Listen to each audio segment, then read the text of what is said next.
NBC Sports presents the best of the National Football League, the American Football Conference.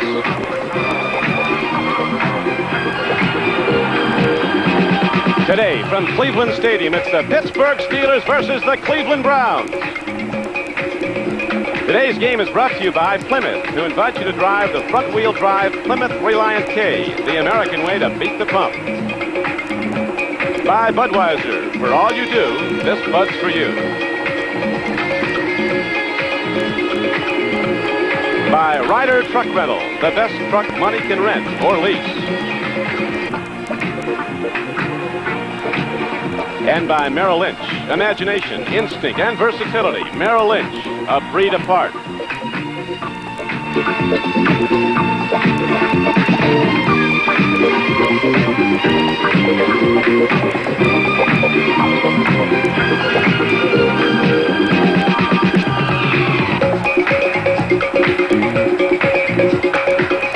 Cleveland Stadium sold out, over 81,000. The Steelers and the Browns atop the AFC Central, along with Houston, all at 4-3.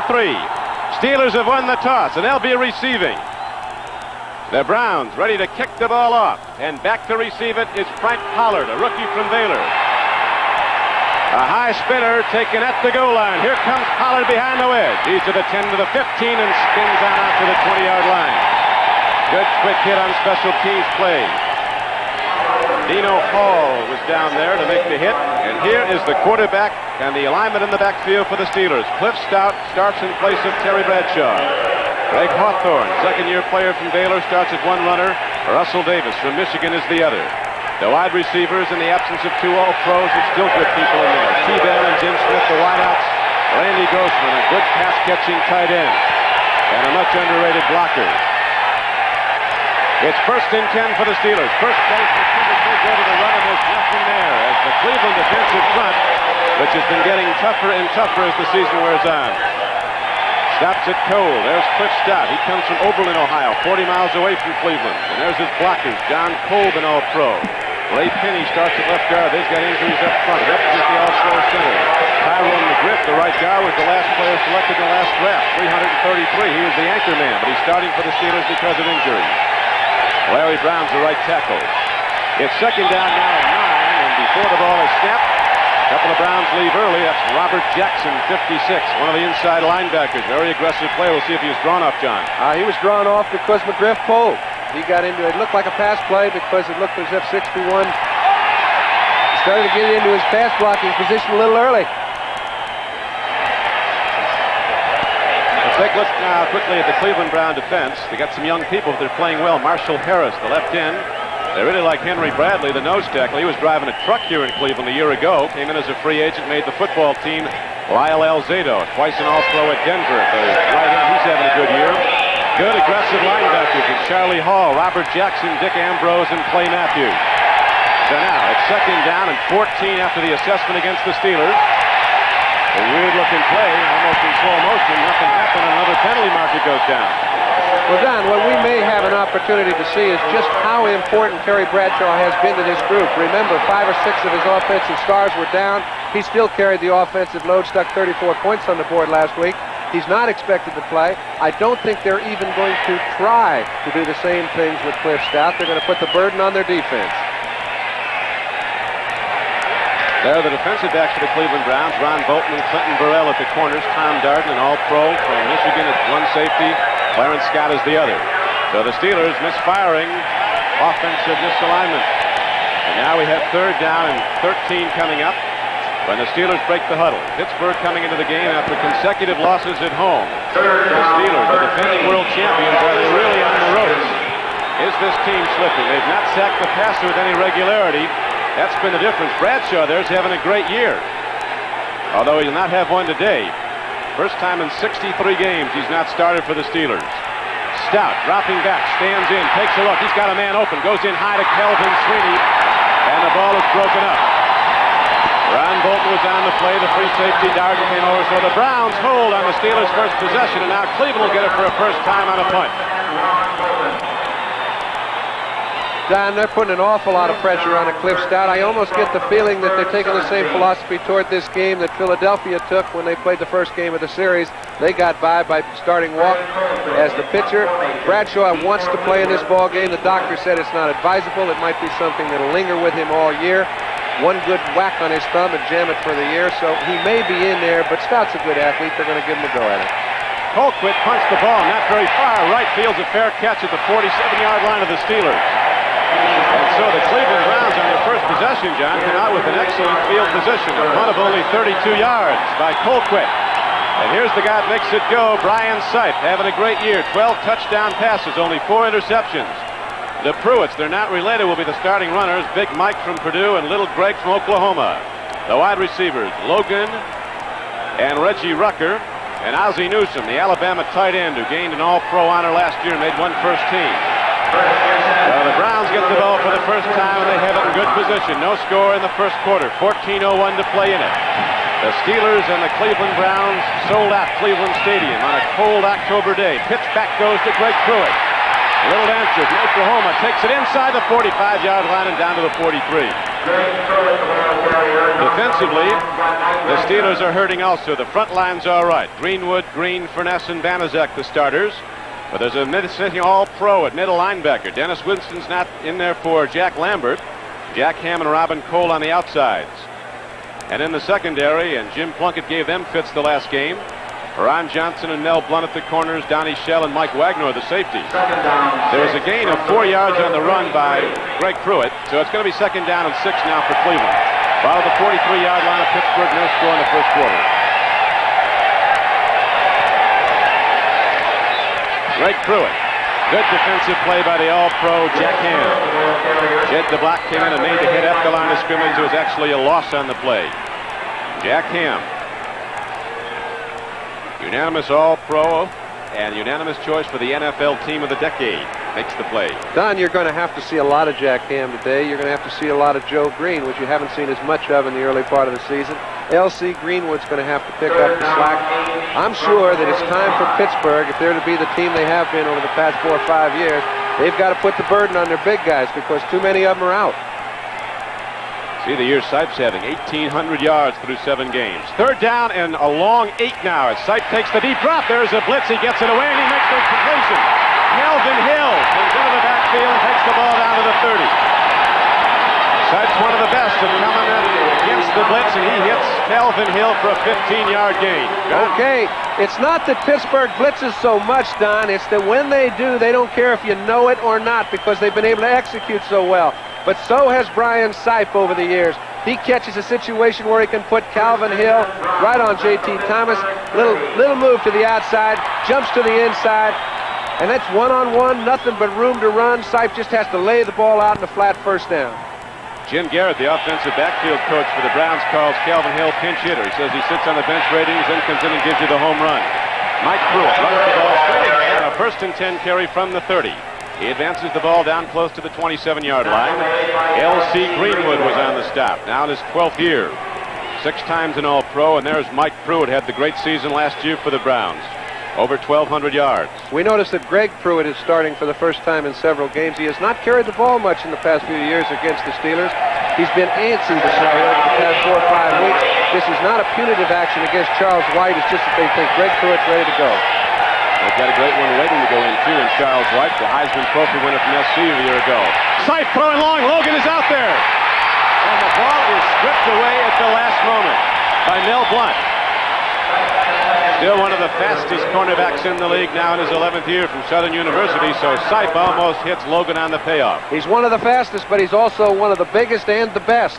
There are very few cornerbacks that could have had their back to the quarterback. The ball was in the air. It was a perfect throw. The receiver had the game beat by a yard. He had to wait just a little bit on it. Blunt found it in the air and batted it away. That's a play that very few cornerbacks can make. Maybe that's why they leave him one-on-one so often. So now Sipe and the Browns come out with a 3rd down and 9 play at the 28-yard line of the Pittsburgh Steelers. There's no score with 11:48 to play in the first quarter. Logan to the left. He's right to the right. He's caught 3 balls this year. There's his 4th, and he loses it.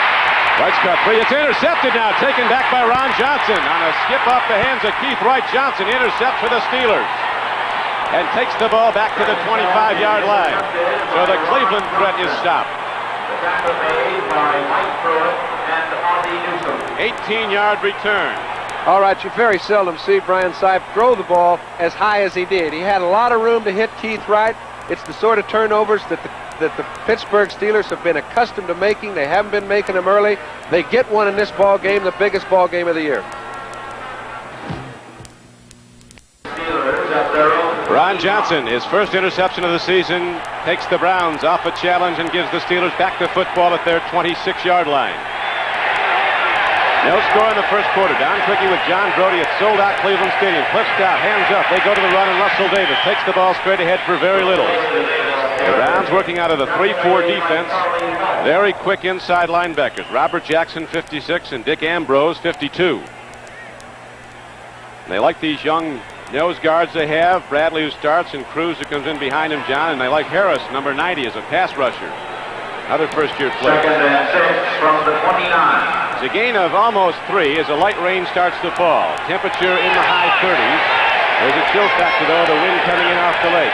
Seas at 7 to 10 feet, crashing over the breakwall outside the stadium. Now Russell Davis runs the ball ahead for a first down.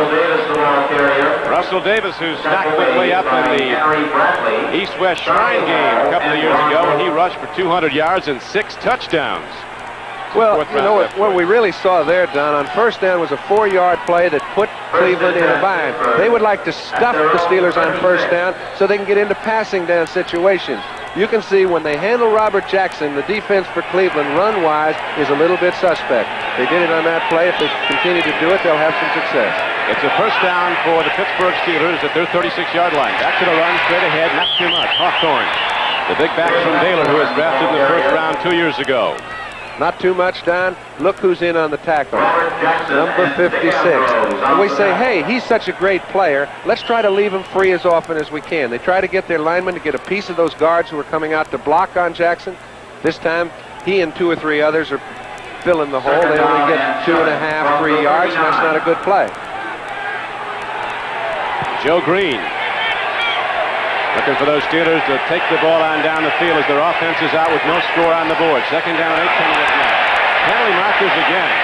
Footing's a little difficult out there. The field has been covered, but there's been a lot of rain. And it's still damp from the rain of a few days ago. Donnie, the footing's a little difficult, but you don't have to start early.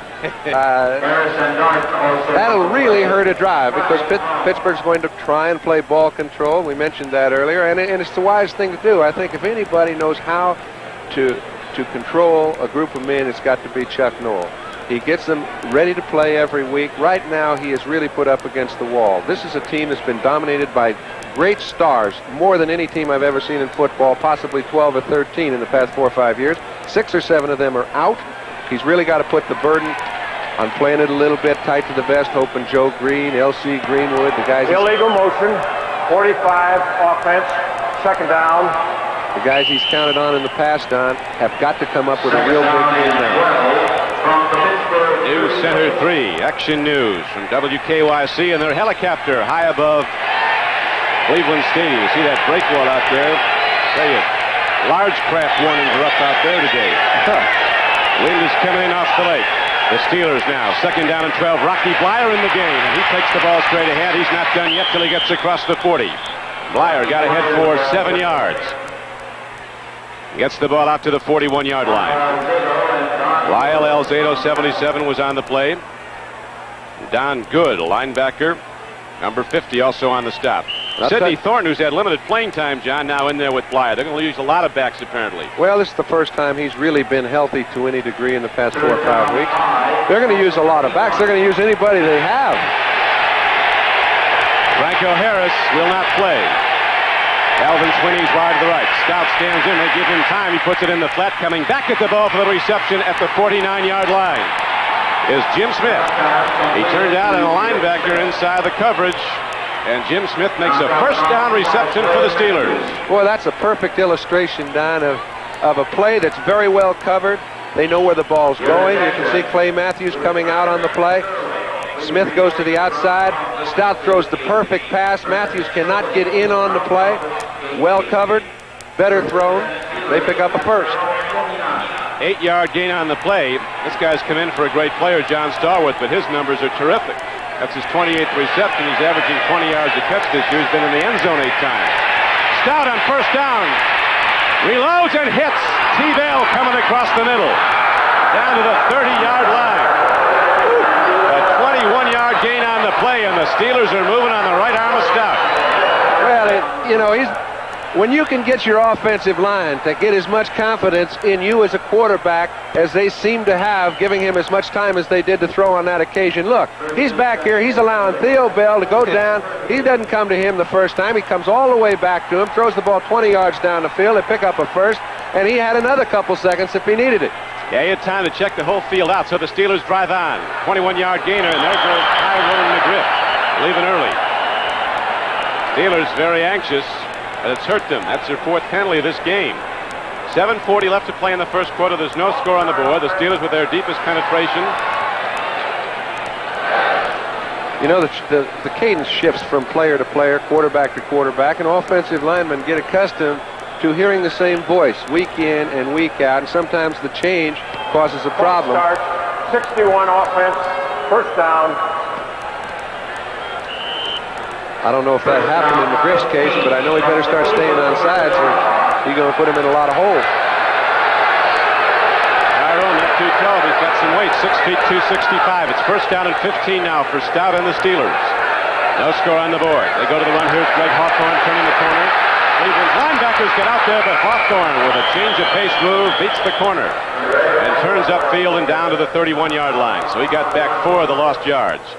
Stout, the Pittsburgh quarterback, was renowned for having played long enough to gain a pension in the NFL without ever having played it down.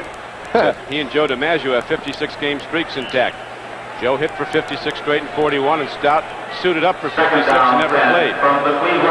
My streak was easier. Yeah, but I'll tell you what, they don't let you suit up for 56 games unless they think you can play. He can play. He is actually faster than Bradshaw running, but he's not elusive at evading the rush. They go to Hawthorne up the middle, trap blocking by the Steeler front. That Webster just cleaned out the middle. The big center who they call the strongest man in football. That's the 3rd play in this drive, Don, that Mike Webster has made an excellent block, allowing one of his backs to cut inside on a trap play. Now, when he makes a block, look what he does to Bradley. He absolutely knocks him backwards to the play. The back has nowhere but hole to run in. That's why he's an all-pro.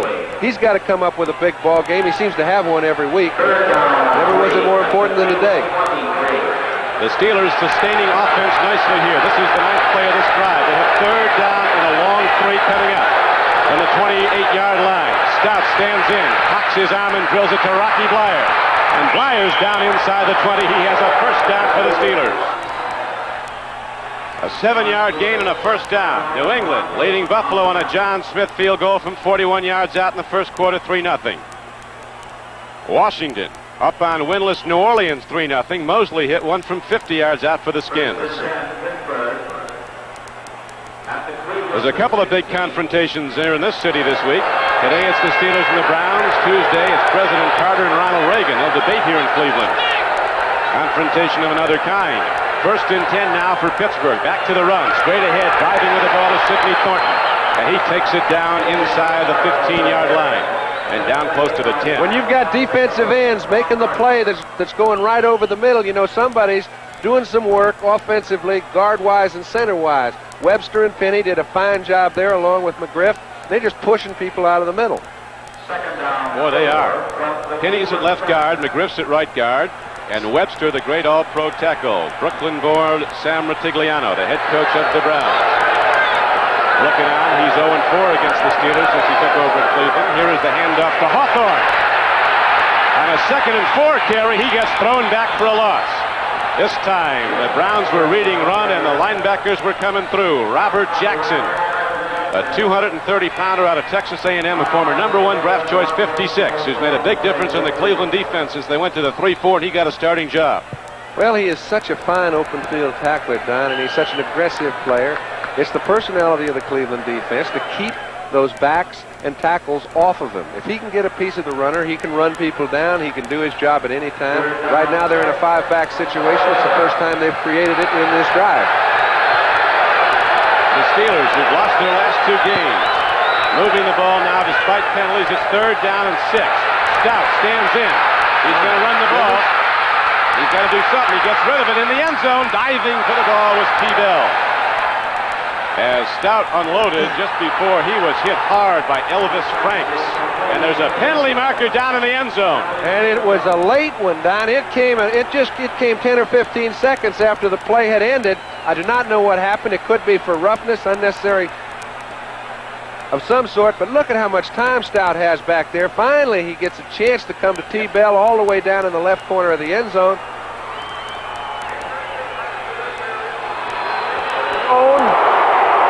Bob Frederick. Oliver Davis was the guilty party, number 21, and so now the Steelers have it point-blank range. 1st and goal at the 1. And that is what's so good about throwing the ball away. You notice Stout did not take any chance. He didn't throw it in the crowd. Had he not thrown the ball, he would not given himself a chance to get a penalty. There was nobody open on the play. He was really throwing it away. But you can knock those receivers down if the ball is never thrown. Well, it was. The penalty was assessed, and now the Steelers are beneficiaries of the penalty. They've had a lot for misfiring in the offensive line coming up to this drive. And in goes Hawthorne standing up. Greg Hawthorne waltzed down into the end zone, and the first points are on the board as the Steelers take a 6-0 lead. That, Don, was a very impressive drive, and I think the man most impressive was Cliff Stout. He stood in there. He threw the ball to the open receiver. He was given plenty of time, and he seems to be in complete control of his offense. Mike Webster did an excellent job all the way down the field, but look at the size hole. They're on the 1-yard line. They create a 3-yard gap, and Hawthorne could have danced in. Tell you, Rocky Blyer made a big block also on Robert Jackson, and now the Steelers are on the board after a sustained drive, 75 yards in 12 plays. Following the interception by Ron Johnson to stop the Cleveland drive, Barr with the extra point, it's up and good. And the Cleveland Browns fall behind the Steelers 7-0. So with 4:40 left to play in the first quarter, Pittsburgh looks like world champions driving on into the end zone. Thank you, Bryant. We're set to go now here at Cleveland Stadium. And the Steelers ready to kick the ball off as they've taken a 7-0 lead. Hawthorne going in untouched from a yard out. A 75-yard, 12-play drive. The Steelers made it work despite penalties. A short kickoff. Dino Hall at the 15-yard line. 20. He's to the 30. Out to the 35 and to the 39-yard line. Let's watch the touchdown again, and here it is with Stout handing off to Hawthorne. This just climaxed. It was a perfect exposure of what they did throughout the whole drive. They created 2- and 3-yard holes for their running backs to run in. That's down on the 1-yard line. He runs it in for a 6-0 lead. The extra point was good to go 7. Now Cleveland's got the ball 1st and 10, just short of their own 40-yard line. They better get humming. They've had good field possession on their 2 possessions. This is their 2nd. Ryan Sykes, the quarterback, fakes the run, play fakes to Pruitt, looks long, now swings out in the flat mirror as Ozzie Newsom coming up with the ball and turning upfield across the 45. He'll step out just short of the 45. I really think that when you take a look at Pittsburgh's defense, you're going to have to throw on 1st and 10, because when they get you in passing situations, they start doubling your wide receivers.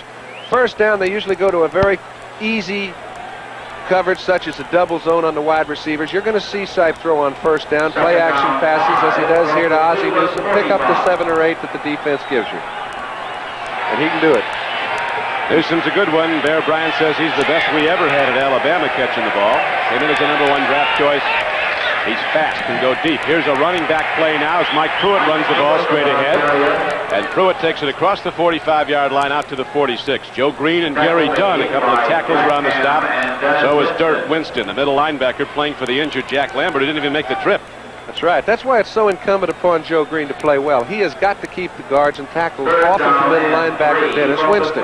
Now, we all know what a great player Joe Green's been over the years. This time he's got a tough situation. He's on Leon, the center. He stands him up. He really gets a standstill out of the play, but it allows Dennis Winston to come in and make the play. 3rd down and 3 now for Cleveland, the 47-yard line of the Browns. Steelers lead in the first quarter, 7-0. Pitch back goes to Mike Pruitt, turns the corner. Penalty marker goes down. He'll get Cleveland on a hold. Greg Pruitt came out and grabbed somebody. I don't think Pruitt's in agreement with that play. He was going after Winston and grabbed him. Well, he got good contact on Winston and really forced him outside for quite a while, allowing Pruitt to cut back. And Unfortunately, he must have slipped an arm around. Lynn Swan waiting to get back in the lineup.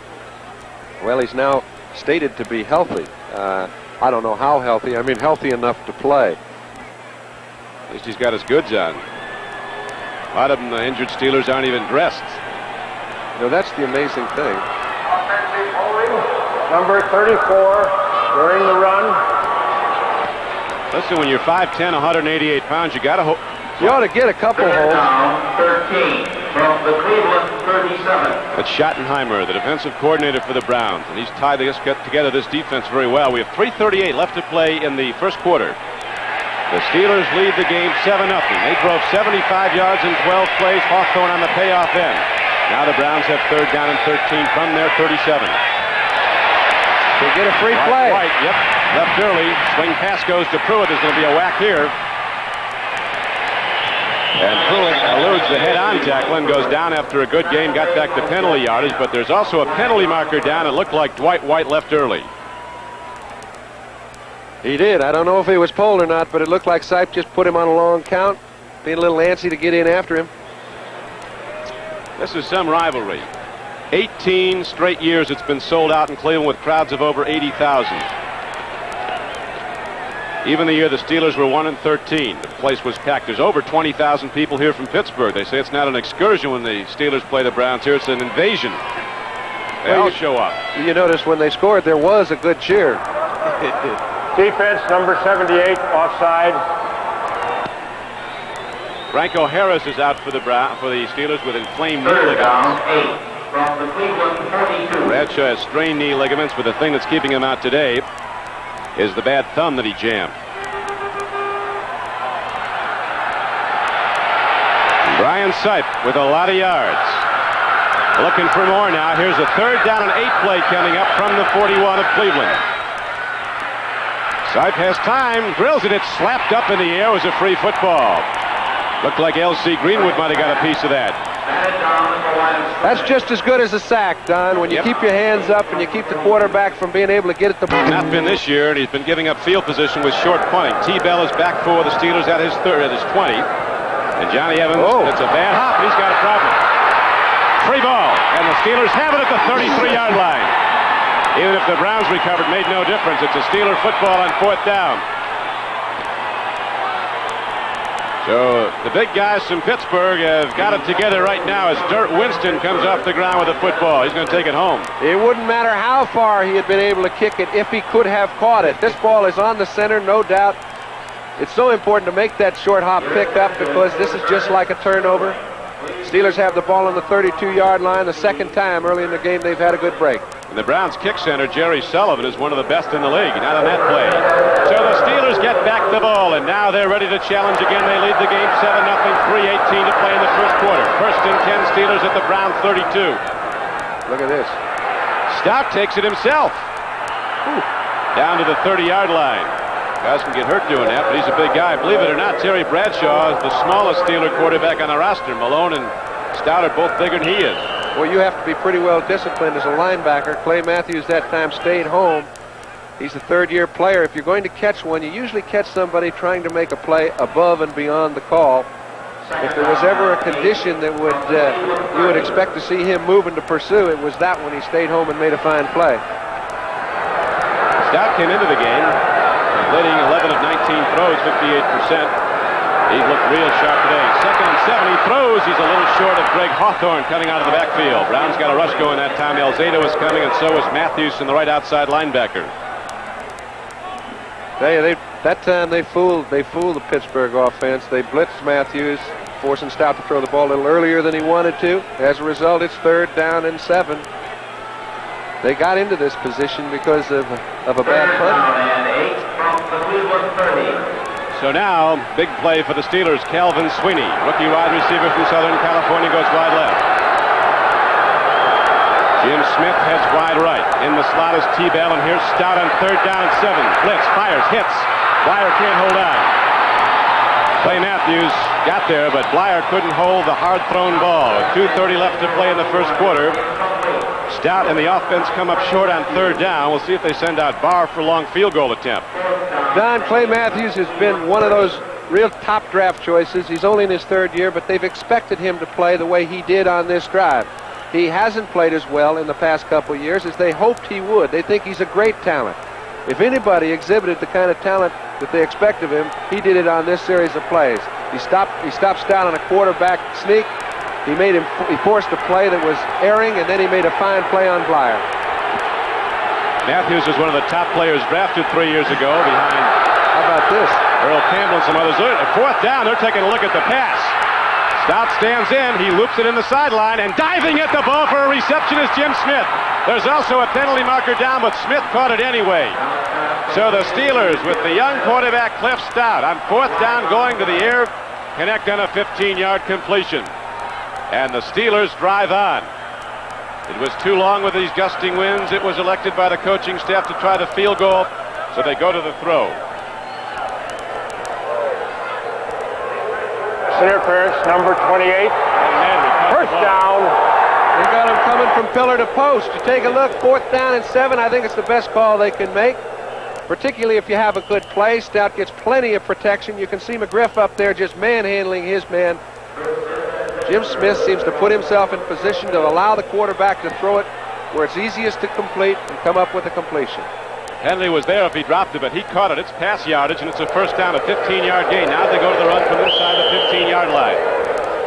On 1st and 10 from the 14. The drive ahead's good for about 3 yards. Let's get an update on the rest of the National Football League's action as we switch to New York and Bryant Gumbel. Bryant? Okay, thank you, Don Crickey. At the Meadowlands, Craig Morton engineering a drive for the Broncos here, going up top, completes to Rick Upchurch. He says goodbye to Mike Dennis before he gets blindsided, but the Broncos are on the move, trailing 3-0. Let's go back to Cleveland. Don. All right, Bryant, there's a chill in the air here at Cleveland, Ohio, and the stands are packed. This game has been sold out for months, over 81,000. Biggest crowd of the National Football League season. Don Crickey with John Brody, the world champions, the Steelers, looking good in the first quarter. They drive now down to the 10-yard line on a 2nd down and 8 play. The straight-ahead run is stopped by Robert Jackson and Marshall Harris. Stout seems to be having fun.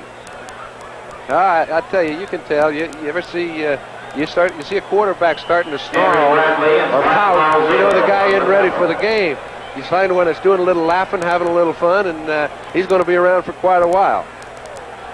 3rd down and 6. Big rangy quarterback, went to Youngstown State. He broke the passing record set there by the present Eagle quarterback, Ron Jaworski. Stout 6'4", 218. He gets the call to start today, and he likes it. 3rd down and 7 now for the Steelers.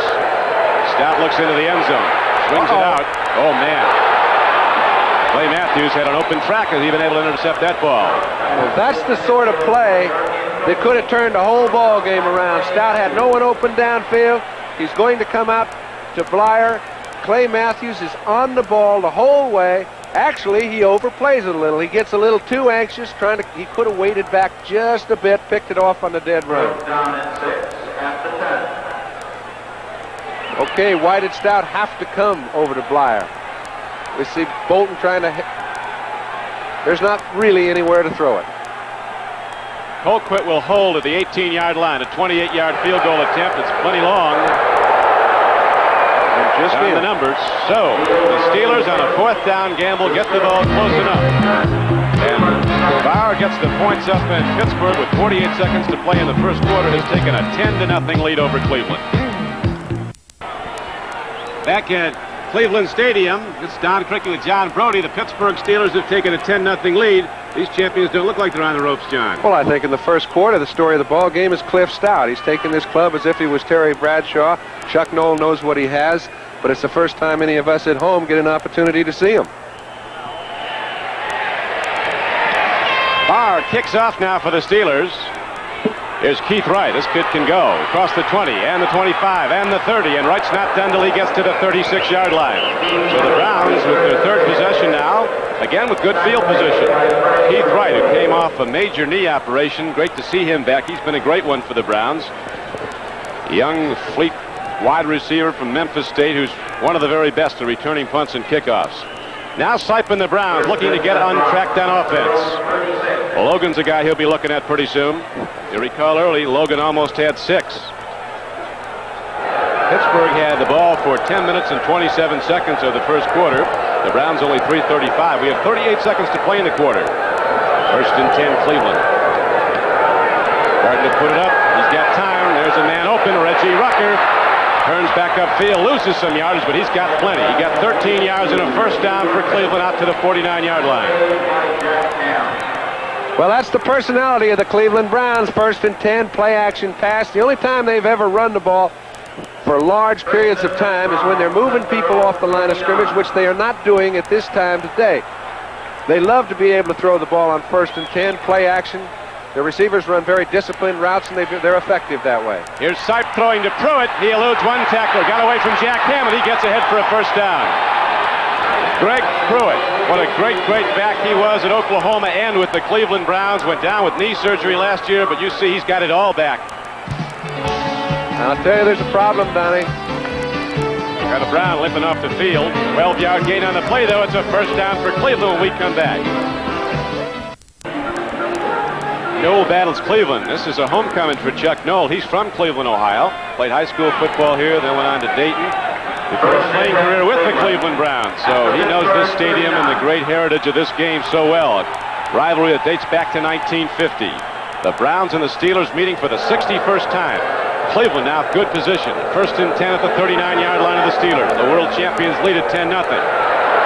Opening play of the second quarter. And ahead with the ball down to the 35-yard line is Mike Pruitt. Delamalure, the all-pro guard who left Buffalo, came to Cleveland, and the left guard Henry Shepard, 65, led the blocking. Well, I'll tell you, Donnie, they're really put up against it right now. This is Doug Deacon. He's an excellent player. Cody Risen is trying to get out there. He's been a high draft choice from Texas A&M. He's finally making his mark. Henry Shepard banged up. Robert E. Jackson coming in with Delamalure. We don't know if Henry Shepard will be back in. This telecast is presented by authority of the National Football League. It is intended for the private use of our audience. Any rebroadcast or other use of this telecast without the express written consent of the Cleveland Browns and the National Football League is prohibited. There's a problem with the clock right now. They're checking that out. It shows 14:32 to play in the first half. The numbers for the first quarter. Steelers with the dominance there, and certainly on the scoreboard where they lead 10-0. Excuse me, John. I was going to say Delamalure has moved to left guard now, and they've got Robert E. Jackson playing right guard in the absence of Henry Shepard. It's second down and 6 now for Cleveland, 35-yard line of Pittsburgh. Sipe throws. He's got a man open. This is Charles White, and he's got a first down to the 25-yard line. You know, talking to Sam Vitigliano, I asked him about Charles White. What's his future with this club? He said, I've never seen a back that so emulated Larry Brown, the great running back for the Washington Redskins. He was a sort of fellow that started slow. His first year, he gained about 600-700 yards. He's tough. He's durable. He's quick. He can catch passes. And he just keeps coming at you. Now, Charles White's going to be with the Browns for quite a while. He's really durable. Ran the ball over 1,100 times without an injury at USC. Gained over 6,200 yards. Second all-time, only Dorsett has more. Pittsburgh, here's a swing pass. They get it away to Ozzie Newsome.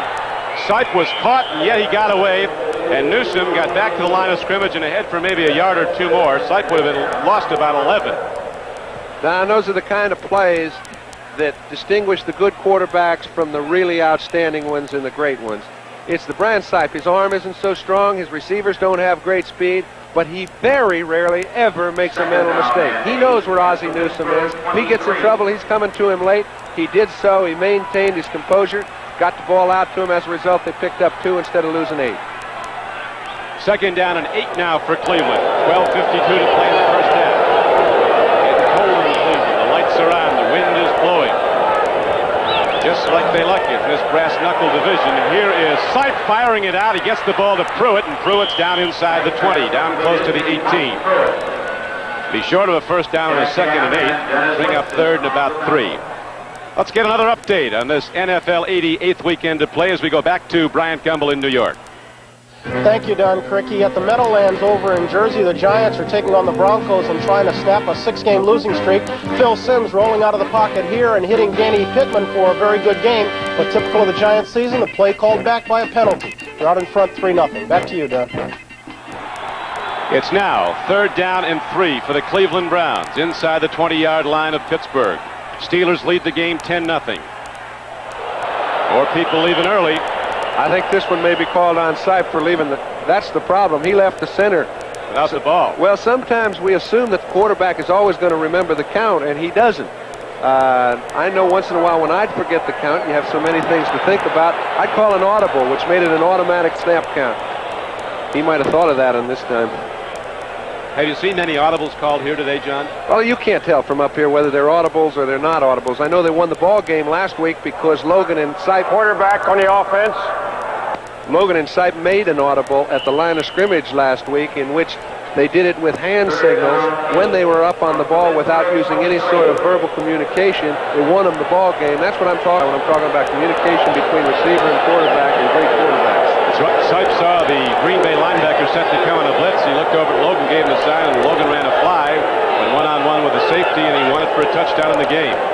Now on 3rd down and 7, Sipe stands in. This is the most time he's had all year, and he gets the ball out and completes it to Dave Logan.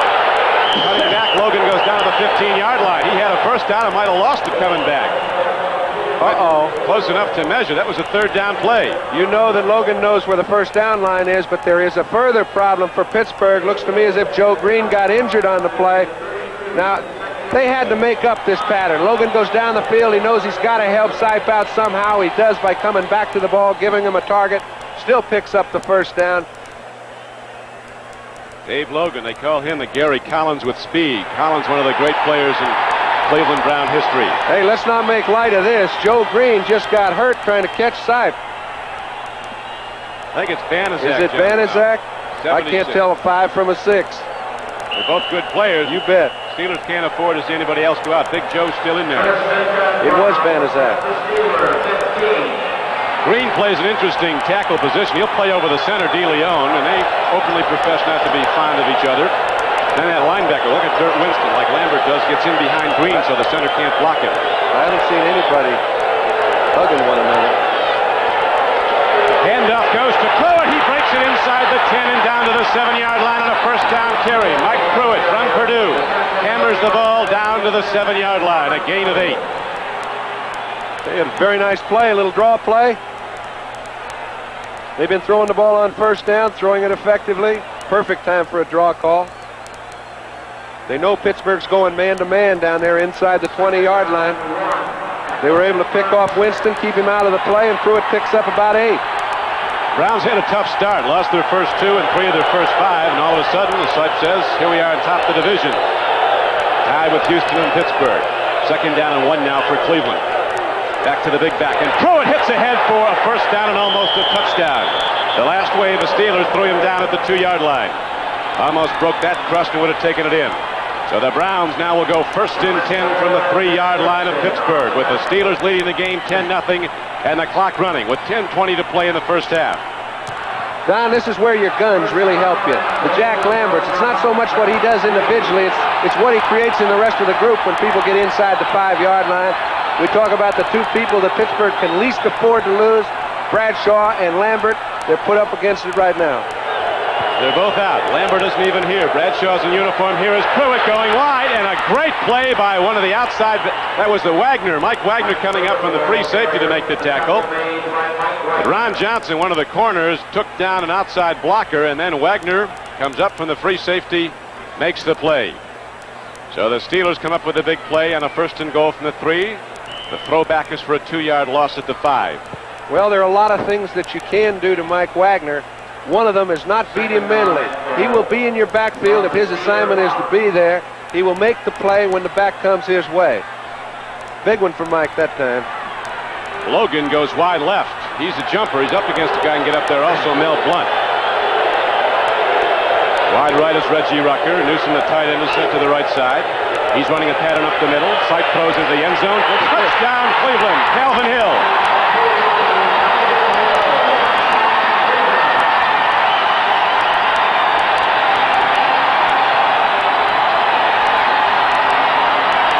He's savoring this little devil. Another Yaley makes good. This ball had to be thrown at the right time. There are only a few backs in this game who can make the right route. He had to do it. He had to make his break off Robin Cole and not get too far out so the cornerback could make the play. Sipe, right as he made the breakthrough and right in between the two people, touchdown for Cleveland. So now the veteran Don Cockcroft is on the field. Holding will be rookie Paul McDonald, and the extra point is up and good. And the Cleveland Browns are right back in it with 9:10 left to play in the first half. The Browns go 62 yards in 11 plays in the last 5. Brian Sipe to Kelvin Hill. It's 10-7 Pittsburgh. With John Brody, this is Don Criqui back at Cleveland Stadium on a cold October day.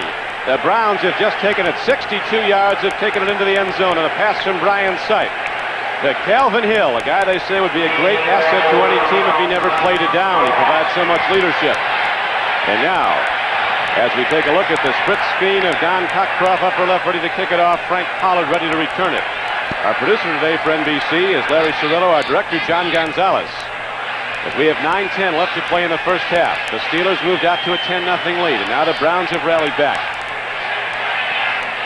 A lot of points have gone on the board the recent years when these two teams have played. Cleveland scored 65 points against the Steelers last year in 2 games. Lost in both. Sam Ratigliano says usually 24 will win for you, not against these guys. Short kickoff again by Barr, and the wind is a factor. He's kicking into one. Coming off that late, and he return is up across the 30-yard line. Action 3 helicopter, WKYC television in Cleveland. And our thanks to them. Got to really be brisk up there. Yep. You know, Don, people say, geez, what are you doing in Pittsburgh to fool people offensively? Why are they so fine? If there was ever a vanilla offense, it's got to be Pittsburgh. They don't do anything fancy. They just execute well. It doesn't seem to matter who's playing. They've executed well today, and stout at quarterback's been effective. Now the turf is starting to give way under the rain and the big feet. A couple of clouds kick up, a couple of guys go down.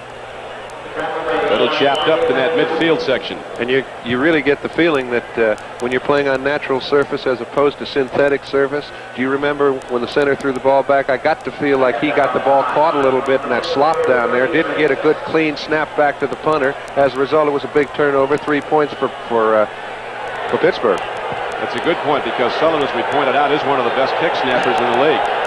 Now it's 2nd down and 8 for Pittsburgh. Ball at the 37-yard line of the Steelers. Right up the gut again, not much there. Lyle Alzado, 77 on the play.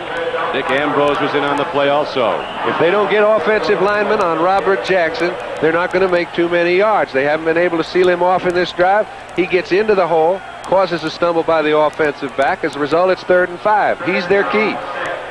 He's a flyer. He makes those flying tackles. He will dive at the ball carrier. Now Thornton and Blyer are the setbacks for the Steelers. 3rd down and 5 coming up for Pittsburgh, just short of their 40-yard line. 7:48 to play in the first half from the clock running. Stout has a man open, and Smith can't get to the ball. Denver and the Giants are going at it at Giant Stadium. For more on that, let's go back to New York and Brian Gumbel. Thank you, Don Criqui. At the Meadowlands, the Broncos are threatening the score. Here's how they got close. Jim Jensen off the left side takes it 33 yards. Suddenly, the Broncos are inside the 5 and threatening to make a change in that 3-0 score. Giants are now out in front. Back to you, Don. Thank you, Brian. And now, the first punt of the Steeler offensive day is coming up. And here's Mike Webster, who's renowned as one of the best punt centers in the game, in about the same spot that Sullivan was. He gets it back cleanly. Colquitt didn't do much with it, though. It does get downfield and then takes a Steeler hop and rolls out of bounds inside the 30. They're going to spark it right at the 31. When you're kicking from that slop, Don, it plays with your mind. So with 7:35 left to play in the first half, we'll be back at Cleveland Stadium in a moment.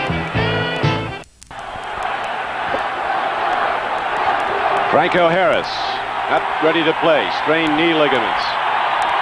Needs 63 yards to become the 3rd all-time rusher in the NFL's history, behind Jim Brown and O.J. Simpson.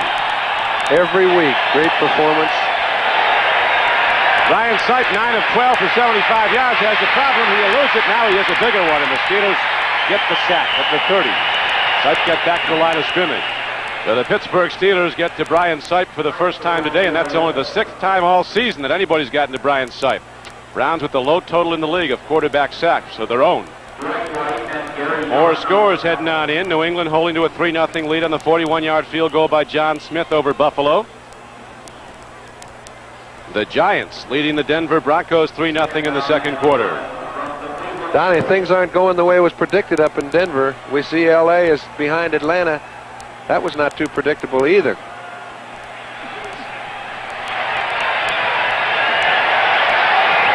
.7:05 to play now, first half.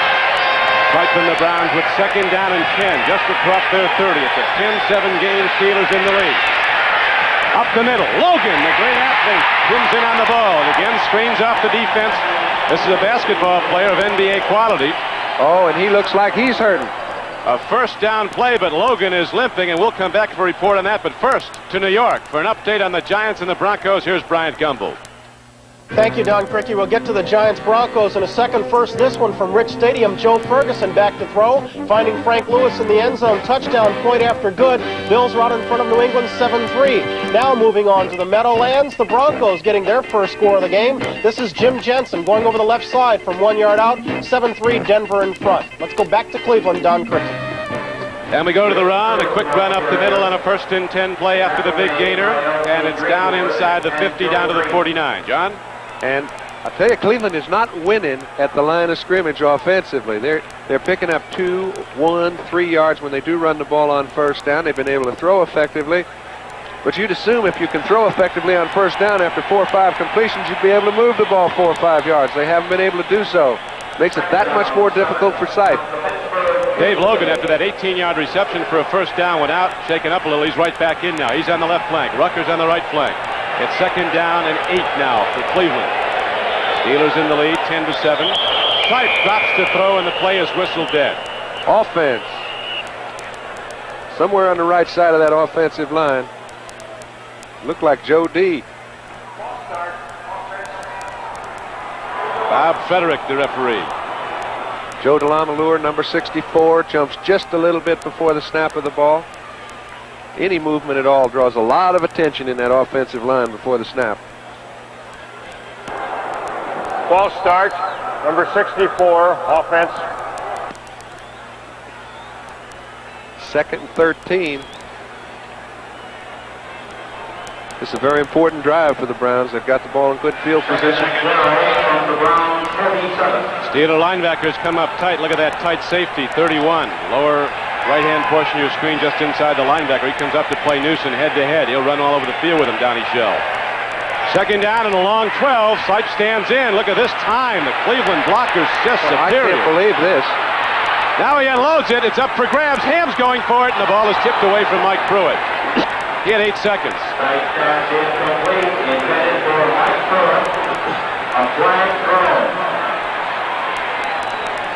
Don, that might have been as good a pass protection as I've ever seen, but more importantly, such great defensive secondary coverage. You don't find 4 fellas trying to get to the passer. Look at Sipe. Well, I think I'll go over here. Maybe I'll go over there. When he finally comes back to Pruitt, Pruitt's covered by a linebacker. Of course, it's Jack Ham, but anytime a back gets on a linebacker, he should beat him if he gets a minute and a half to go. Right now, we pause briefly for station identification. This is the NBC television network. WFMJ, Youngstown. Don Criqui with John Brody, Cleveland Stadium. Temperature with the chill factor probably in the 20s. Gusting winds, light rain. A cold day as the Steelers and the Browns hooking up. And now, Cleveland trailing 10-7.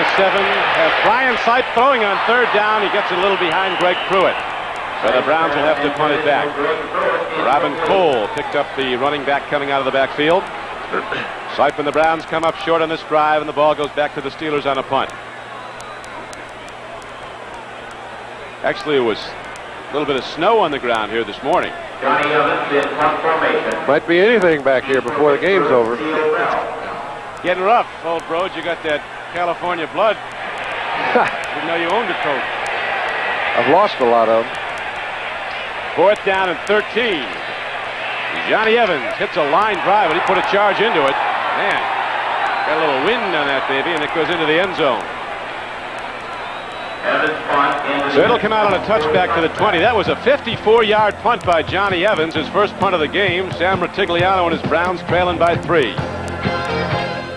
Thank you, Brian. So Jim Jensen on the run puts the Denver Broncos in front, and here at Cleveland, it's 10-7. The Steelers are leading.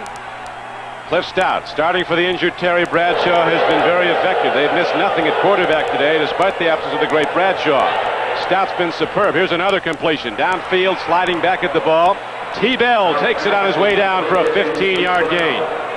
I'll tell you, it's a little windy right down there on the playing surface now, Don. The wind is very swirly. 1st and 10, play action pass. Stout's done about all you can ask. Those statistics are not really indicative of the way he's handled his ball club offensively. 1st and 10 Steelers at their own 35. Made the big throws. The one we remember most vividly, of course, was the 4th and 8 play. They were out of range for a field goal and didn't want to punt. He threw a 12-yard strike for a first down and subsequently was converted into a field goal. That's been the margin of difference in the scoreboard right now. 10-7 game. Here's Rocky Blyer, who busted one for 70 yards a year ago here at Cleveland Stadium against the Browns. We know how good the offensive line for the Pittsburgh Steelers is. And John Kolb has been a mainstay in that group for years. He's been hurting. He's had an ankle problem. Now his wife went in the hospital. She's expecting a baby. She just went in last night. You know his mind. It takes an awful lot of ability to put all your attention on a football game when your wife's in the hospital about to deliver a baby. Wish the Kolbs all the best. Big John, a guy who's, they say, is the best offensive tackle in Pittsburgh Steeler history. He's never been to the Pro Bowl. And toughening up in that Browns defensive front. This time Sidney Thornton ran head into it. It's about as much fun as running into the goalpost. And I'll tell you, they stuffed it up in the middle. And that's where Mike Webster, you remember, on the first drive had so much success. Clay Matthews, Lyle Alzado, all of them sliding down to the left. We see John Kolb can get no piece of Alzado because they're playing a little game in there.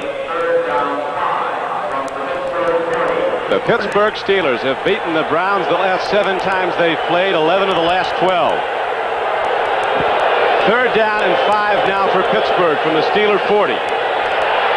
Stout stands in. He's got Blyer on the flank. Rocky Blyer puts his head down and crashes out to the 45. They may have stopped him short of the first down, but it was only the sideline that did it. The 12th man got him. I'm not sure they did stop him short. They didn't. No. Rocky Blyer, a money player. Now Randy Grossman comes back in with the good news for Cliff Stout. 4 new downs. Don, it's those little things that distinguish between being good and great. Rocky Blyer, his stats probably wouldn't indicate that he's a great National Football League running back, but you put him in a 3rd and 5 situation. That was a 2-yard gain. He made it a 5-yard gain and a first down. It's as important as a turnover. And he brings an extra dimension to a football team because of his leadership. Blyer's a money player. Here's a strike up the middle that comes in short. Clarence Scott was covering Sidney Thornton coming out of the backfield, and Stout triggered the ball a little high for his first man and low for the second. Don, when you see those low-numbered players back there in the quarterback's face, you know the quarterback's been doing something to create a problem for them. Clarence Scott this time is on a safety blitz. Stout's a play-action pass on first down. He was effective on in the last first down situation. This time Clarence Scott took the play away from him. Now Blyer and Hawthorne are the setbacks for the Steelers. Vitigliano looking on as his Browns defense has been on the field much of this game. Pittsburgh's offense has been out there most of the time. Here is a pass and a completion to Jim Smith. First down throw. Ron Bolton was covering. And Jim Smith, who the coach at Navy said was the best college receiver he's ever seen. George Welsh made that statement about Jim Smith when Navy played Michigan. They run one off and run another one on. It just looks like they've got a little carbon copy down there in Steeler land. Receivers about 6'2", 200 pounds. They're all great athletes, too. They come up with that ball. Like many of the great athletes at Michigan, Schembechler uses them as wingbacks where they can run the ball and catch the ball. That's what they had Jim Smith playing his last 2 years. It's now 1st and 10 after an 11-yard gain. To the run they go, and there's nothing there but a lot of Cleveland Browns. Don, they have not been running the ball to the left much, and they're for good reason. Clay Matthews made a super play. He's playing that strong side linebacker. He's got Grossman, stands him up, and actually causes the play to go nowhere. He grabs Sidney Thornton, brings it down for a 2-yard loss. So it'll be 2nd down and 12 coming up with 2 minutes left to play in the first half, and the Pittsburgh Steelers holding to a 10-7 lead. Brody and whoever. They did. They ran out of paper for you, kid. Second down and 12. 81,000 looking on at Cleveland Stadium. The world champions, the Steelers, with a 10-7 lead, 2 minutes to play in the first half. And of course, at halftime, we'll be going to NFL 80 in New York. Brian Gumbel standing by with all the scores and the highlights. Right now, Stout stands in on second down and 12, and he can't get it there. Rocky Bleier coming out of the backfield, and Stout was hit as he released the ball. Robert L. Jackson was coming. Yeah, but Stout hung in there so well. If Bleier had made a catch, it would have been a fine play on Bleier's part, because there was only about four yards in between receiver and quarterback. As we noticed, New Orleans is getting it taken to him again by the Redskins, 9-0 in the second quarter. But I mean, Stout hung in there and did everything he could, waited as long as he could, and they almost made a big play out of it. Calvin Sweeney comes wide to the left. Third down and 12 for the Steelers. Three-man rush by the Browns. They got every back in zone coverage. Here comes Stout. Turns the corner. He's not going to get the first down, or is he? This big guy thunders on down close to the 35. He may have. I think he got it. If he didn't, it's no more than the length of the football, and I think he's put him in good enough position to go for it on 4th and 1. They'll get him a new shirt at halftime. They got plenty of those shirts. They don't have too many quarterbacks. That's the problem. Well, as Chuck Noll said this week, John, everybody's talking about the Steeler injuries. Said, don't forget one thing. We got more healthy guys than we got hurt guys, and we're still the champions. You bet. I think it just shows you how great those fellas are. A 12-yard gain as Stout took off. As you were pointing out earlier, he's actually a better straight-ahead runner than Bradshaw. He's faster, but he does not have the mobility of Terry Bradshaw, the agility to elude people on the pass rush. Fourth down and less than a yard. He had a little agility that time. A 12-yard gain was just short of a first down, so now it's fourth down for the Steelers. 1:46 to play in the first half. In motion goes Hawthorne, calling his own number, and here's a penalty marker down. Stout called his own number and right over the top of Webster for a first down and more.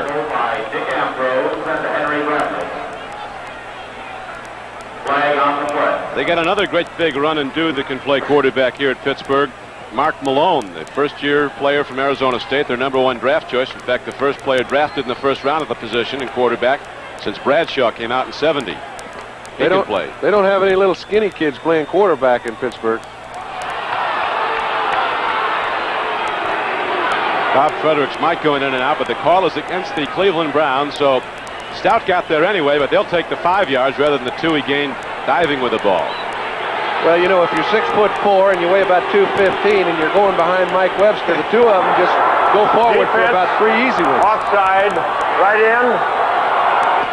At Webster, something he gets the charge into the line. All those Steelers up front, they pump that iron. They all bench press over 500, the interior offensive blockers. First and 10 for the Steelers, 30-yard line of Cleveland. They go to Hawthorne. Look at the Browns make the play. Robert L. Jackson starting to look like the player he thought he was coming out of A&M, Texas A&M 3 years ago. Big play and a big stop and a loss on the play. And the clock is down to 1:32. Don, you get the feeling that neither offensive line is ruling the line of scrimmage. It's been big plays that have kept their drives alive on both sides of the field. That's why we've got a 10-7 ball game. And when we come back, Pittsburgh will have the ball on the 35. And 1:32 is on the clock here at Cleveland Stadium. First half, Steelers 10, Browns 7. Steelers put up the first 10 points of the game. And the Browns came back with a 62-yard drive and a Brian Sipe throw to Calvin Hill. Now it's second down and 15 for Pittsburgh. 35-yard line of Cleveland. Flip stop. Under control. Stands in. Lets it go long. Uh-oh. It comes in a little short. And Jim Smith, who had the defense beaten by a step, gives the ball a boot out of the end zone.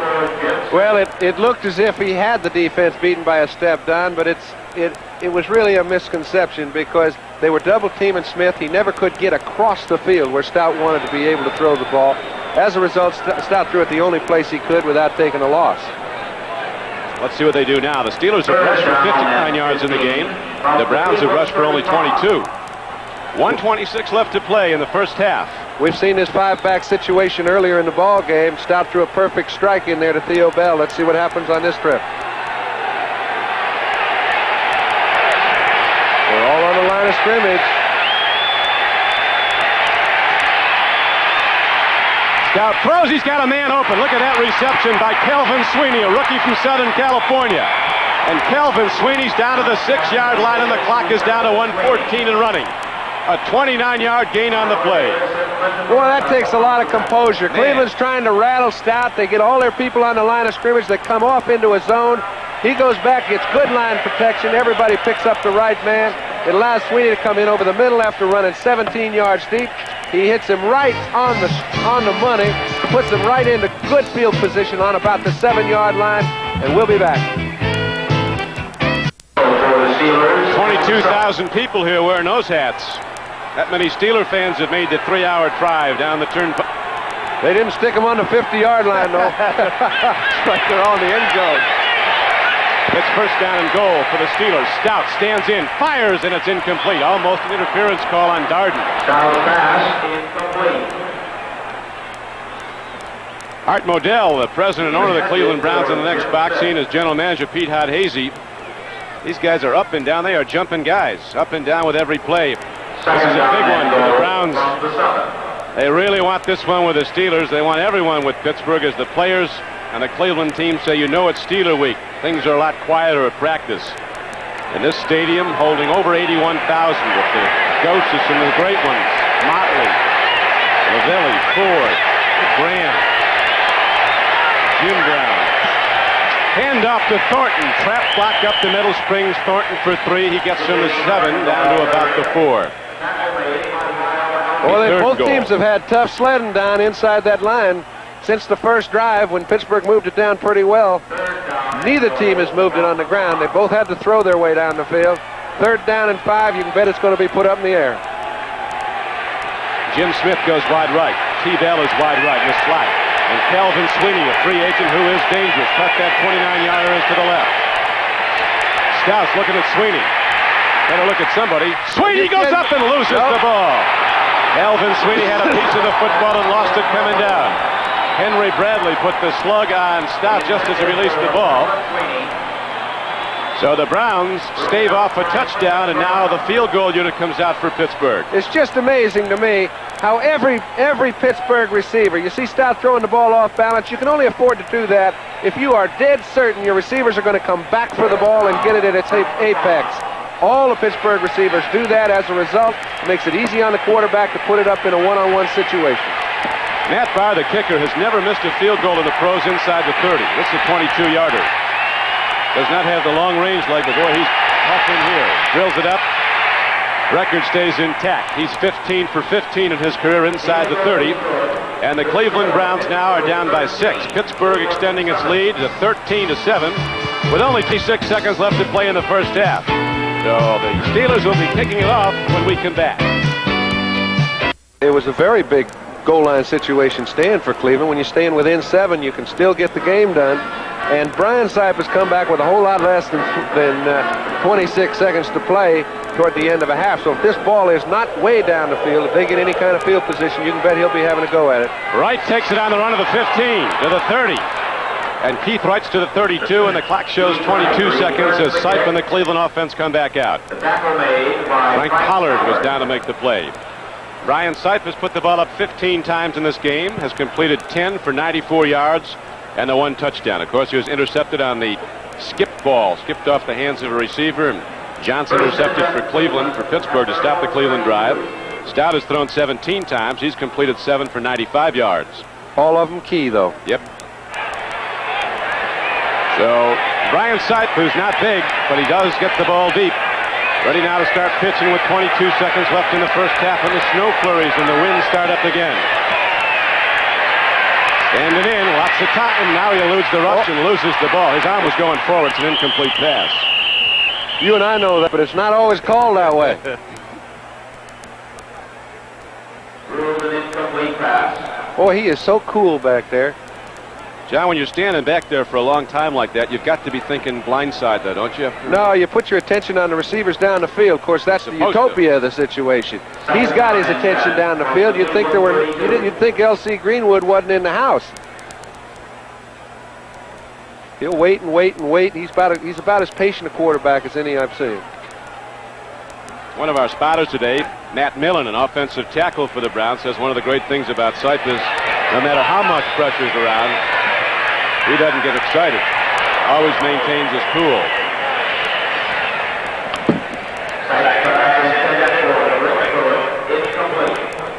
Third down and 10 from the 32.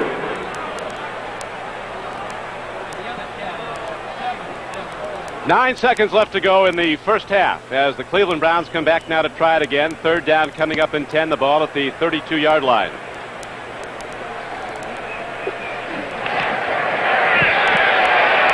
Nine seconds is just about enough time, Donnie, to get it down into the 30-yard line, but it's got to be a flawless execution.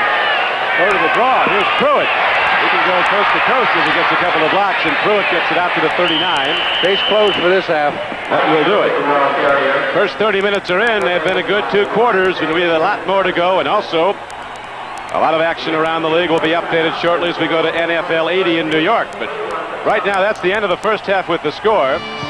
The Pittsburgh Steelers 13 and the Clevelanders in front of the Cleveland Browns 13-7. Don Criqui with John Brody. John, the first half went pretty much according to plan from the Steeler coaching standpoint. The defense did a big job. Well, we mentioned simply, Don, that their backs were up against the wall defensively. They hadn't played well earlier in the season. It was incumbent upon them to do so. Cliff Stott played pretty darn well. 7 out of 17 or something was not indicative of the way he actually played. He was very good in critical situations. But Joe Green and L.C. Greenwood put enough pressure on Brian Saib to force him to do a few things he didn't want to do. As a result, the Browns only have 7 points on the board. They've got to throw the ball a little more in the second half because they're not moving anybody off the line of scrimmage. John, you spent many days in fields like this, playing fields that were wet with the wind blowing. Has that affected play much? Overall, the caliber seems to be very good in the pitch-catch combinations. Yeah, it is. I think it helps the receivers when it's a little bit muddy because the defensive secondary has a little bit of problem handling them. It also helps the pass protection because the pass rush is slowed down. It helps the throwers. It hurts the runners. You notice neither team offensively is winning the line of scrimmage in the offensive line because they can't move anybody off. But by the same token, nobody can get to the thrower, and we're going to see the ball in the air a lot more in the second half. Well, the standings in the AFC Central and throughout the league, AFC Central is as tight as you're going to get. At Houston and Cincinnati lock up today. Somebody wrote that Cincinnati, the only team they can beat, the Steelers. They've gotten them twice this year. This whole thing could be locked up. We could have co-leaders one way or the other, the way it's going to end up, because somebody's going to win this one. And the other one down in the Houston Astrodome with Cincinnati starting to come on. They're not only a factor in deciding who wins, but they're also a challenger right now. I think what you're really saying is that the team that wins this ball game is going to be atop the AFC Central. The team that loses could very easily be on the bottom. I mean, Cincinnati's playing well enough to beat Houston today. If that happens, Pittsburgh will have lost 3 times in their own division. That'll put them right on the bottom rung. It'll be interesting to see when these injured Steelers come back. You get conflicting reports. John Stallworth was supposed to be back a couple of weeks ago. They're not healing as fast as a lot of people would like, but as is the case with any good team, you've got to go to the bench sooner or later. It becomes a game of attrition as the long season wears on. Everybody gets a lot of injuries, and I think the Steelers have handled as well as anybody can. Well, I think they've handled the positions that have been injured exceptionally well because their offense is the one that's been crippled. They've continued to play very solid, good football. It's their defense. I think the one guy that really hurts them, the only man that hurts them almost as much as Bradshaw being out, is Jack Lambert. It's the things he does that create the enthusiasm within the group that make them play together as a defense so effectively that Jack Lambert will be missed for. So, to me, I can't understand how they're playing as well as they are, and they're all going to be back toward the end of the year. John, apparently Stott likes that 18 with the mud on it because he's out there warming up in the same shirt. Boy, he likes being here. He's enjoying all this. Well, I think we saw a pretty good indication of where he's coming from. He's got a great personality. He's an athlete. He loves the game. He's in one. It's the biggest game they've played all year. It's the first game he's ever started in his life. We see him out there smiling every other play. He's just having a good old time. Well, we're just about set to go with the start of the second half with the Pittsburgh Steelers in the lead over Cleveland, 13-7. And John, here we take a look now at the breakdown of the first half statistics. I think, Don, more than anything else, you talk about possession of ball. It's pretty indicative as to the score in the ball game. The Steelers have kept the ball away from the Browns, which was really rather unexpected at the game start because they've got a quarterback that hasn't played before, and they've kept the ball for 16 minutes and 41 seconds without controlling the line of scrimmage rush-wise. I say if Cleveland doesn't get the ball a little bit more in the second half, their backs are going to stay up against the wall. Both teams are back out now, ready for the start of the second half. The Browns unable to beat the Pittsburgh Steelers since October 10th of 1976, when the Browns won here at Cleveland 18-16, and both quarterbacks got hurt that day. That was the day that Terry Bradshaw was unceremoniously slammed on his head. Sipe also got banged up. As Tom Darden said before the start of the game, the all-pro free safety for the Cleveland Browns, we look on the Steelers with a combination of hatred and respect. We don't like them, but we know they're the best. Everybody gets up for the Steelers. I think John Madden might have said it best, the former Oakland coach. He said, if we played Pittsburgh every week, I'd still be coaching. It was that much fun to play them. The Steelers will kick the ball off now to start the second half as Brian Sipe limbers up. Guy came into the game with 1,800 yards passing through the first 7 weeks, 12 touchdown passes, and only 4 were intercepted. Chuck Noll and his Steelers backed up. People were writing the champions on the ropes. Are the Steelers crumbling? They've been an awful good football team here today, but the lead is not that much against a Cleveland team that's a long-range striker with the throwing of Brian Sipe. And Retigliano, you have to be sure, the coach of the Browns, who gained Coach of the Year honors a season ago, and he brought this team to 9-7 in a division that sent 2 teams to the AFC Championship game, Houston and Pittsburgh. He's going to have that Brian Sipe pitching more. It's getting colder now in Cleveland as Matt Barr kicks it off. Keith Wright takes it at the 10 to the 20, spins out to the 30 into the 31-yard line. 21-yard return. The tackle was made by Dwayne Woodruff of the Steelers.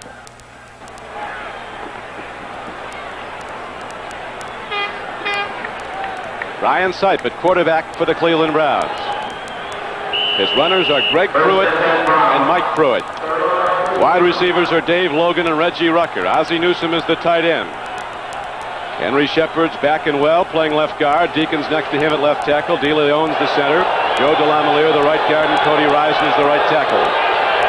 It's 1st and 10 now for the Cleveland Browns. Ball just across their 30. Rucker in motion. Takes the deep drop, swings it out, got a man wide open. Greg Pruitt, the linebacker, fell down, and Greg Pruitt literally rockets across the 45-yard line out to the 48. 18-yard gainer, John. Well, it's a wonderful way to start the second half, and you couldn't have a better man fall down if you're a Cleveland fan than the man that's carrying the guy who's going to catch the ball. Robin Cole went back into his drop. He knew he had a problem. He started to catch Greg Pruitt. As he did, he fell right on his fanny, and Pruitt had nothing but room to run for about 15 yards and a first down. Greg Pruitt had those great seasons with the Browns. In 75, he rushed for over 1,000, in 76 and in 77. Free ball in there, and the Pittsburgh Steelers get the football back. Pruitt took the handoff, and he was kissed, and down Pruitt, and out came the ball. Well, I think originally the Steelers had recovered the fumble, and it slipped out of their hands, and it looked like it. Let's see. Like the Browns had another opportunity. Well, the Steelers think they have it. They're sending their offense out. They still might. Does draw a crowd. That ball takes a while to unpile these people. I tell you, that ball may have changed hands 4 or 5 times since the guy that recovered it got it. They have it. Here's Art Modell, president of the Cleveland Browns. Tommy Prothro has had a player personnel. Boy, when you get in those big pileups down with 7 or 8 people in the midst of it, that ball is stolen so often. If you can't see the man recover the fumble when it's originally made or originally picked up, oftentimes you don't get the guy that actually had it. I don't know who did, but I know Pittsburgh fell on it first. Then the ball came out and there was another scramble. Anyway, it's 1st and 10, Pittsburgh on the 48-yard line of Cleveland. On first down, the Steelers go to the run, and Russell Davis doesn't get much. Charlie Hall, 59, the outside linebacker at the left side, made the stop. Marshall Harris, number 90s at left end. He's a first-year player from Texas Christian, was originally a draft choice of the New York Jets last year, walked out of camp and out of football for the time being, and they really like him here as a pass rusher. Henry Bradley's the middle guard, number 91. The guy we were talking about who was driving a truck here in Cleveland a year ago from Elkhorn State. Lyle Alzado, the right defensive end. Hall, Jackson, Ambrose, and Matthews back to line. It's 2nd down and 8 for the Steelers early in the 3rd quarter, with Pittsburgh leading 13-7. Here's a strike to T. Bell. T-Bell is down to the 30-yard line. He's got a first down for the Steelers.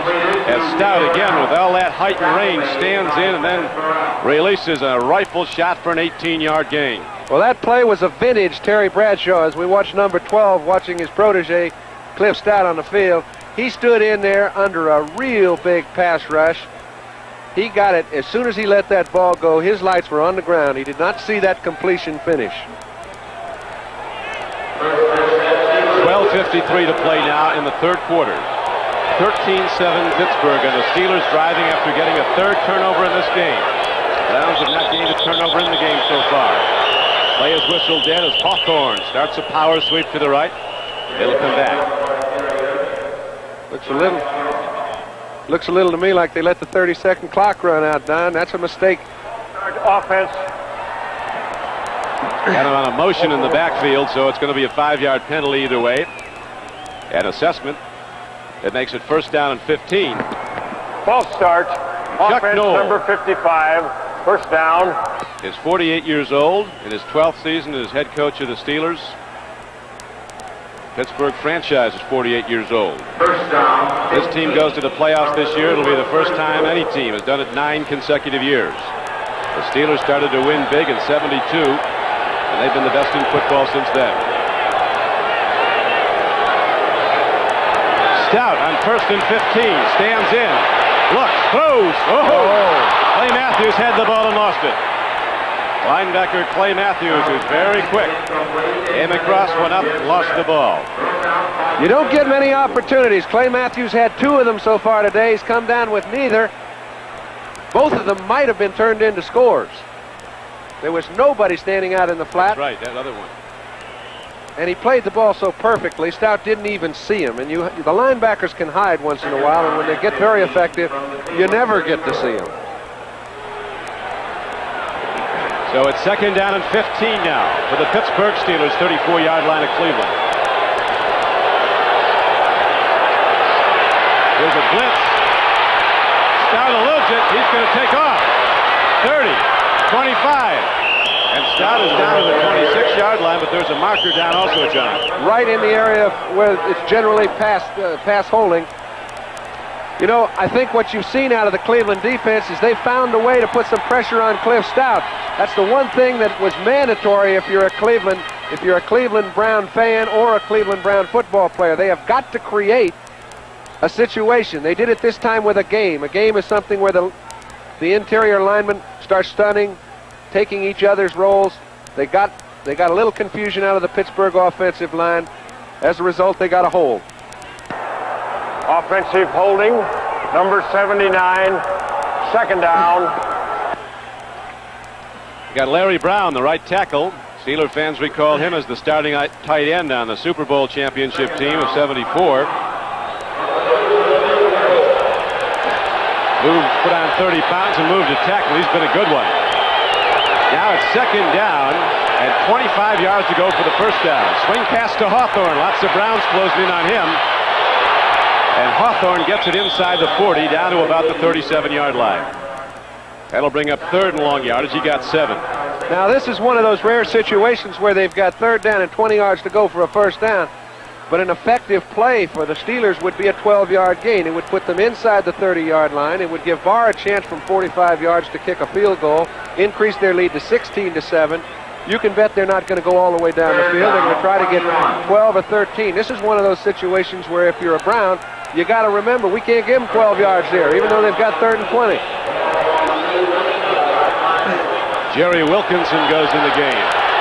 Pass rushers are in now. The Browns go to 4 down linemen. They're coming. Jim Smith is out there. He's interfered with. Here's the penalty markers. But there's a penalty down also in the Steeler backfield, so it could be offsetting. There might be a holding. Brown linemen are signaling a hold against the Steelers.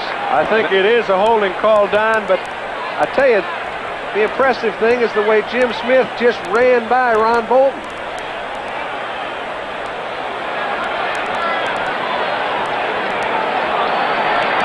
Bring it back. Would have been first and goal had the pass interference call gone, but it's going to be offset by a hold against the Steelers. We had an illegal motion on the offense. on the defense. We'll replay the down. Replay the down. Okay, this is just heads-up play on the part of Stout. Let's forget the penalties. He's intending to go inside on the play. He sees them come into a blitz coverage. Smith by Bolton. When he does so, he gets the ball out in a perfect position to get a penalty called. Good play by Stout under a very difficult situation. So we'll do it over. It'll be 3rd down and 19 now for the Third Steelers. down, 19 from the Ball at the Cleveland 38-yard line. Calvin Sweeney goes wide to the left. James Smith comes out wide to the right. In the slot to the right. It's T. Bell.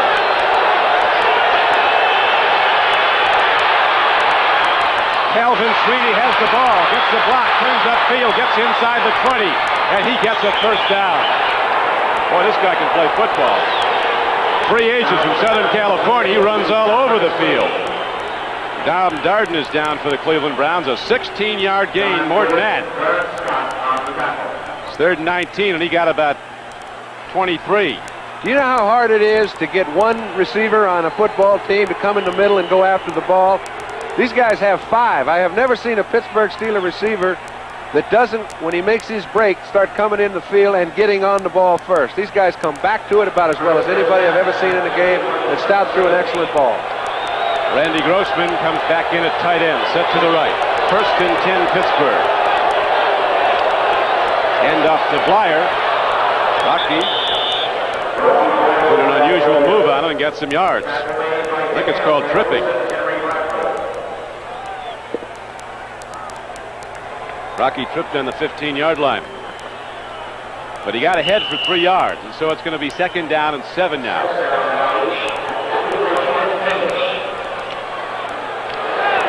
Jim Smith comes out wide to the right. T. Bell, Theo Bell from Arizona goes wide left. 10 minutes left to play in the 3rd quarter. Stout, timing pattern, goes to Grossman, that sure-handed guy from Temple. Makes the reception. Did he get it? I think he did. He doesn't drop many. I think he caught it.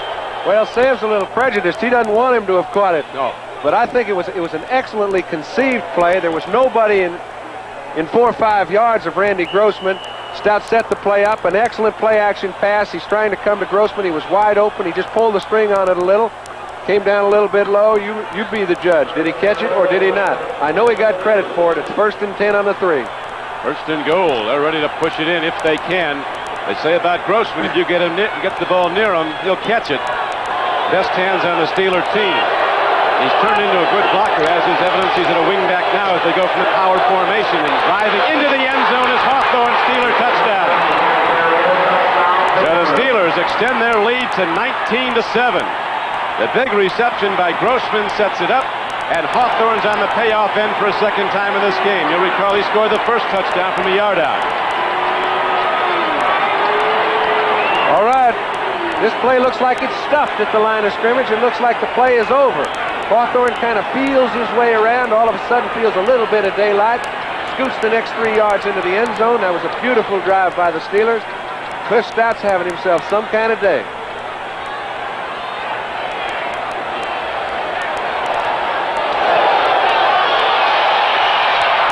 Far with the extra point right through the middle. So the Steelers getting some big passes from Stout. Here's the payoff play. Hawthorne spins off tacklers into the end zone. The extra point is good. And now it is a 20-7 game. Pittsburgh is in the lead. Slams it on down, and we'll be back in Cleveland after this. Don Criqui with John Brody. The kicker is Barr, the receiver. Coming down to get the ball is Keith Wright. He takes off across the 30 and all the way out close to the 40-yard line. You know what's even more commendable about the way the Steelers are playing right now is that on all their kickoffs, they've given Cleveland excellent field position. The farthest they've been back is the 30-yard line. Keith Wright runs this one out to the 38-yard line, and still the Steeler defense is held in there. Browns have had good field position just about every possession they have. They've been outside the 35. Now they start out for a 2nd time in the 2nd half. You'll recall they opened the 3rd quarter with that big 18-yard gain to Greg Pruitt. But the next play, fumble. And the ball was back to Pittsburgh and subsequently turned into a touchdown. Here's a pitch to Logan. He's wide open. Dave Logan's inside the 30. And down to the 28-yard line. Logan lost somebody because he was out there by himself. Tell you what happened is the defense lost Logan. He lined up very wide to the left side. Sipe couldn't believe it because the whole defense sagged. It looked like a two tight end offense as far as the defense was concerned for Pittsburgh. They never saw Logan. Sipe just came to him late. It was a fooler play all the way. Logan picked up the ball and 34 yards to go with it. They've got a first down inside the 30. 8:31 left to play in the third quarter. Here's a handoff. Up the middle goes Mike Pruitt. He drives inside the 20. Gets a tailwind from behind as the Steeler hit him from behind. Jack Ham had pushed him ahead another 7. Gain on the play of 13 yards and a first down for Cleveland. And the first time that Cleveland has penetrated the line of scrimmage. We mentioned Joe Green had to have a big day. Pruitt's the first guy that has gone past the line of scrimmage with any sort of hole at all. DeLamalure and Racine made a fine play offensively. New England just scored. Logan to Russ Francis. It's 14-10 Buffalo leading in the third quarter. First and 10 to the Browns. 15-yard line of the Steelers. Sipe stands in, loops it out. Pruitt was looking one way, and Sipe was throwing another, and the nearest guy to the ball was Ron Johnson, who's already caught one from Sipe today. Well, that was a simple little play that Pruitt did not look back at the quarterback. Sipe just assumed he would. He's coming off. Pruitt is the open man. He's going to hit him. His receivers are covered. Just as he throws the ball, Pruitt turns up, and Johnson almost picked it off for 6. John, you were mentioning earlier on an off track, and this field is a little wet. The receiver really has the advantage. Those secondary guys can go down. Well, it's like playing on ice out there sometimes, and any sort of slip will leave a man clear for a touchdown.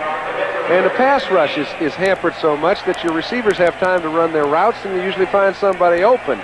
It's been the case with Pittsburgh, and on occasion it's been so with Cleveland, but I think Cleveland right now has got their backs up against it. Well, they're down 20-7. A touchdown here and an extra point would put them down by 6. It'll be 2nd and 10 for the Browns when we come back. As Brian Sipe checks out his Cleveland offense and is ready to go in a moment. With John Brody, this is Don Criqui back in Cleveland. Matigliano and his Browns now starting them out a challenge. Brian Sipe has put the ball up 20 times, has completed 12 for 145 yards. Here comes Donnie Shell.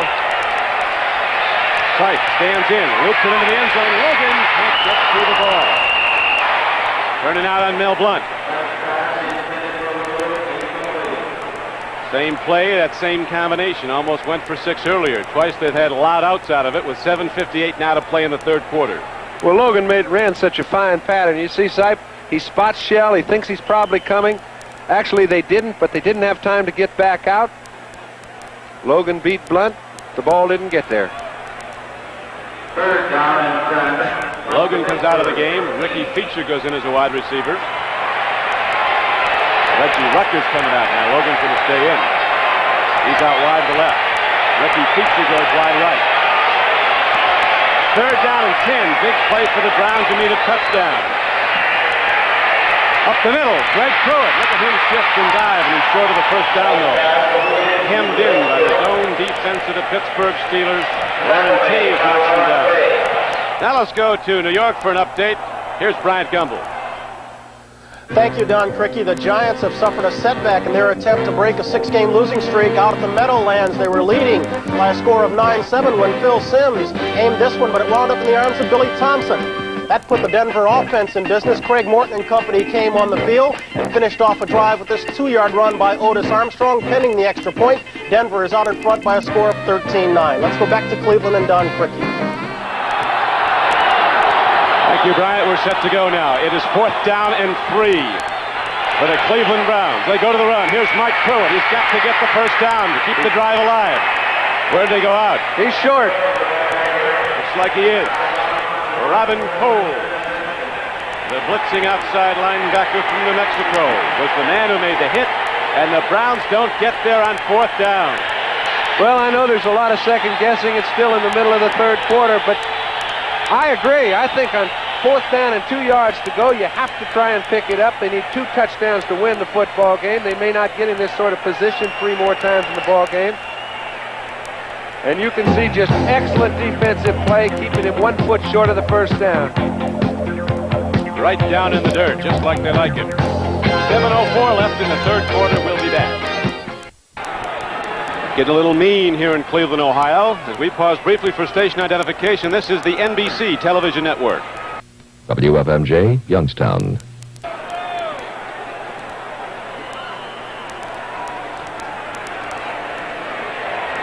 Those are the happy feet of Chris Pruitt. Getting a little muddy down there. And it's getting colder as that wind sweeps in off Lake Erie. Russell Davis takes the ball straight ahead as the Steelers look for room to work. After stopping the Cleveland Browns on a 4th and 2 play, the Steelers now try to punch the ball back out to give Stout the offense room to work. Cliff Stout has gone the distance at quarterback today. Young man from Oberlin, Ohio, 40 miles from Cleveland. In his 4th year in the league from Youngstown State, a guy who was in uniform 56 straight games before he played it down for the Steelers. The Action 3 News helicopter from high above Cleveland's Lakefront Stadium. It's now 2nd down and 6 for the Pittsburgh Steelers as Stout steps in. That's the good of it. They got rid of him. Stout got nailed in the blitz by Matthews. Well, you can tell the Browns are trying to find some way to get to Stout.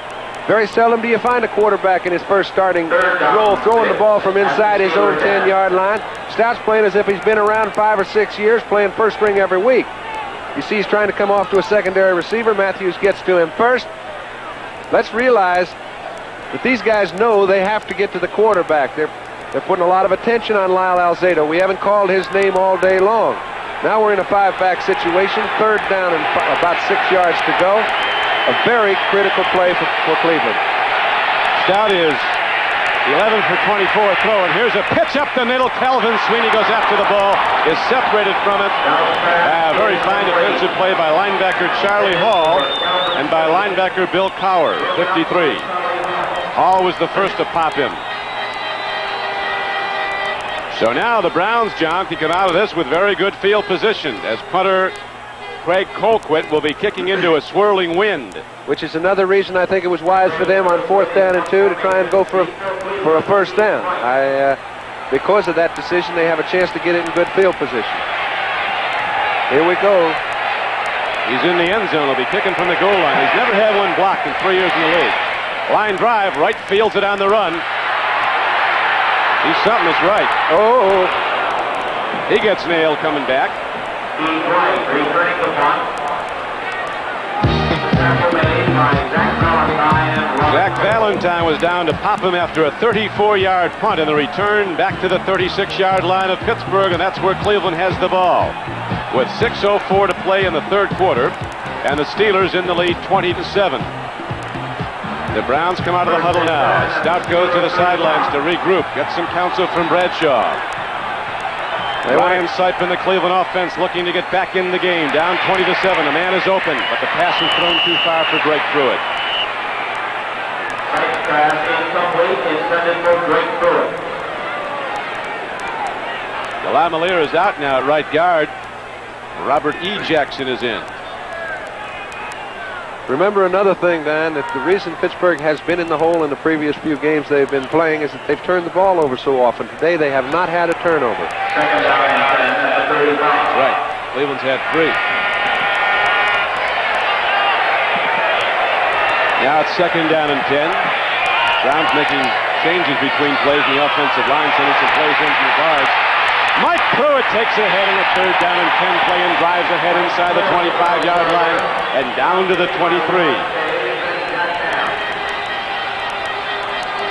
13-yard gain on a first down for Mike Pruitt. 6 feet, 225 pounds, and they threw his number in the computer coming out of Purdue. It almost blew up. He ran the 40 in under 4.5. What's more important is he's a good football player. Perfect time to call a draw. They know they have to get the sight, hand it to Pruitt. He's got him a first down.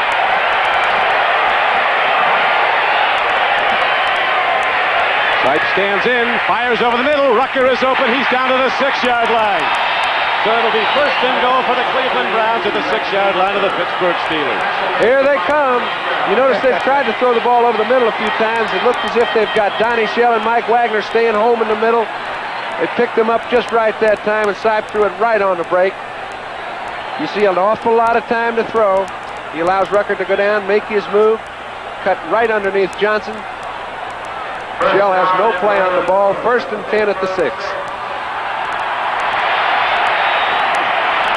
We came in here expecting a good one, and we're getting one now as the Cleveland Browns are challenging first and goal from the 6. Sipe, timing pattern, corner of the end zone. Rucker up, slapped away by Ron Johnson. 2 steps drop, put the ball up, and Rucker was to run under it. Ron Johnson covered well from the left corner, 29. And the only clue that Ron Johnson had that that ball was coming was that Rucker's eyes had to tell him. Now Keith Wright goes in. He's caught 3 balls this year, all 3 for touchdowns. 4:34 left to play in the 3rd quarter. Pittsburgh 20, Cleveland 7, but the Browns challenging second and goal from just outside the 6-yard line of Pittsburgh. Sipe throws. Logan had the ball and lost it. He was nailed by Mel Blunt. Well, you can say that again. There's some hitting, I'll tell you. Okay, anytime a wide receiver can get in underneath the quarterback, he's got a pretty good chance of getting the ball. He gets position, but Dennis Winston comes over and just unloads on Logan. That's about the only way you can intimidate a wide receiver once he gets inside the cornerback. Art Modell a little concerned, as well he might be. 13 points down, getting toward the end of the 3rd quarter. 3rd down and 6. 3rd and goal from the 6-yard line for the Cleveland Browns. Brian Sipe, quarterback, looks over the defense. They fake a blitz. Now they come with a 3-man rush. Quick throw, touchdown, Cleveland.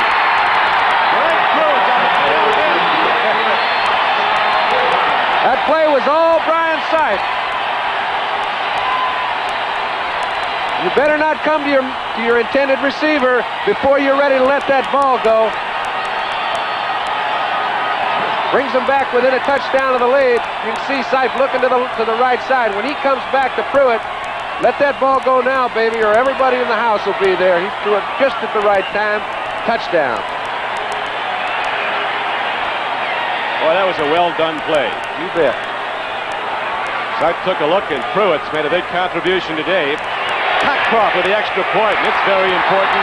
Now the Browns trail by 6, so the Steeler lead is cut to 20-14. With 4:25 left to go, you get the feeling this one's going to go right down to the wire. As Sam Ratigliano is out on the field with his special teams going over things for the kickoff. We'll be back at Cleveland Stadium after this. It's getting good again here at Cleveland as the Browns have gone down the field and taken it in on a Brian Sipe touchdown throw to Greg Pruitt. Now it's a 20-14 game Pittsburgh. Pollard with a tough ball to handle. One hop at the 4, 10, 20. And out to the 24-yard line. A 20-yard return by Frank Pollard as the Browns quickly went 35 yards. 6 plays. Greg Pruitt on the payoff end from Brian Sipe. On the tackle and special teams, Willis Adams for the Browns. Don, I think the special teams for Cleveland have outplayed Pittsburgh special teams. They've given their team the ball in better field position all day long. The 22 or 3-yard line isn't where Pittsburgh's accustomed to starting their drives.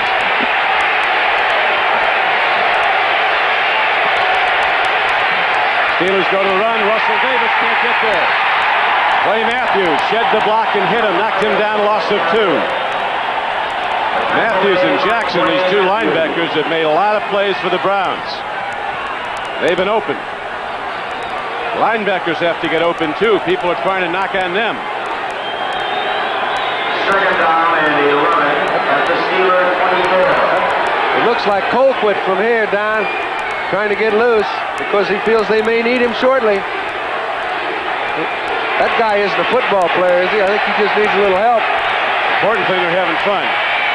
Oh, yeah. Sure. Here's Rocky Bleier getting ahead on 2nd down and 11.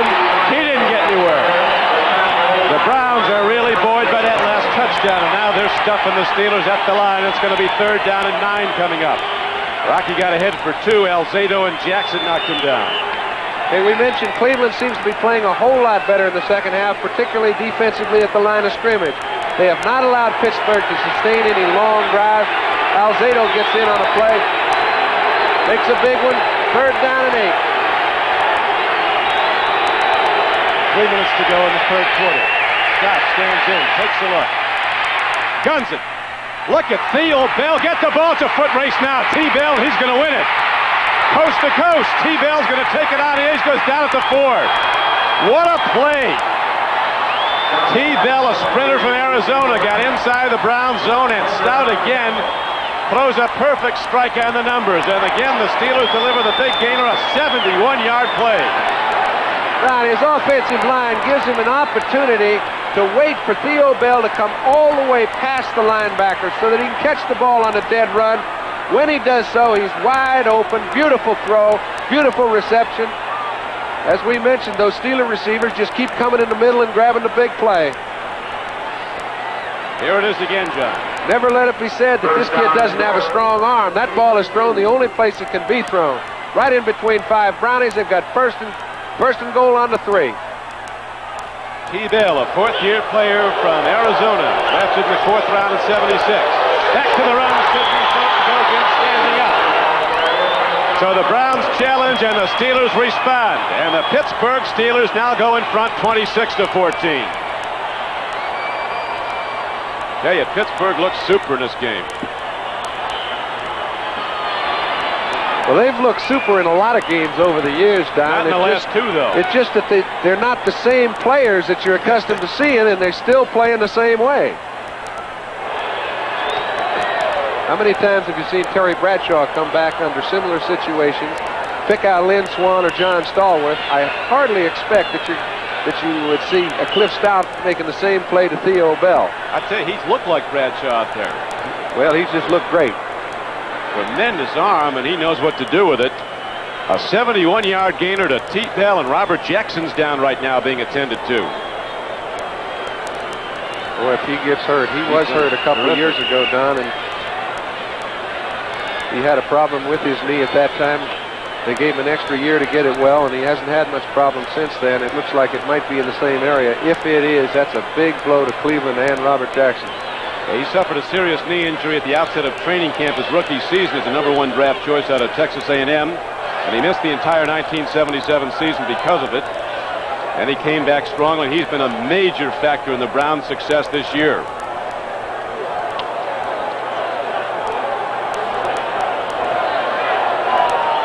Doesn't look like we're going to see any more of him today, and you know what it does? It makes them change the whole strategy of their defensive attack. I mean, they try to keep people off Robert Jackson so he can make tackles. When he's not in there, I don't think there's anybody can fill his shoes in that defensive structure.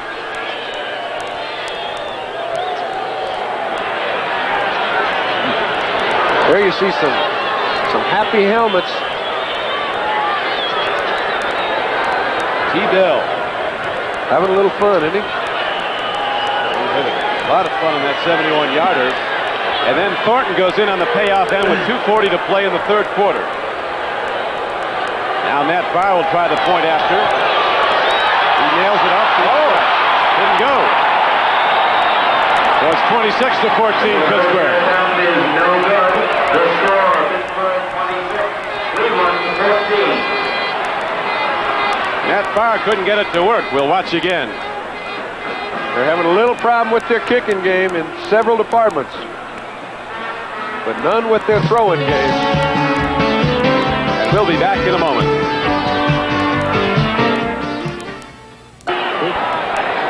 Here's Matt Farr kicking off. Keith Wright goes for the football. One hopper at the 13-yard line, to the 20 and the 25. Right side channel is set up, and Keith Wright streaks through it and gets out across the 30.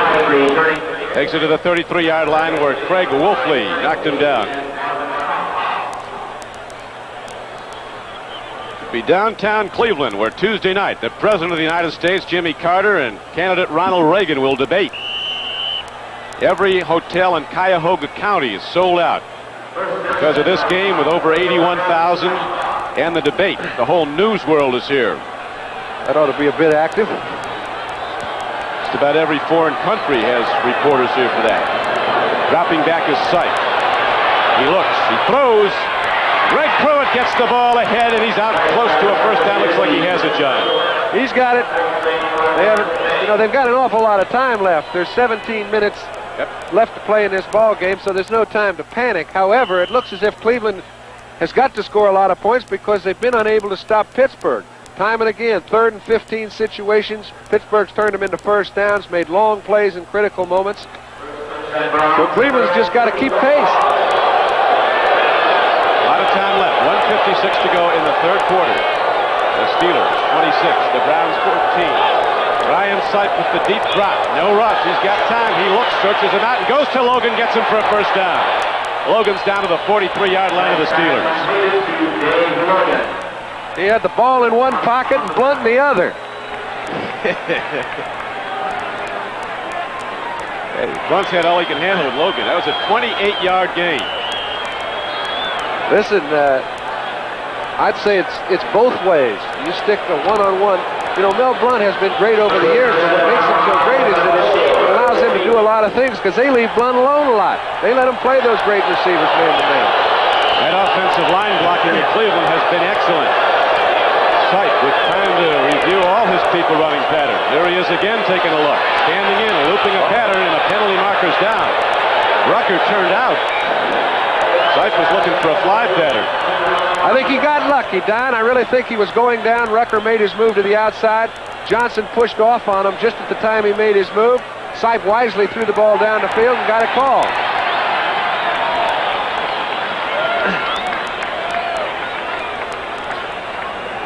I think you'll see something that very seldom is seen.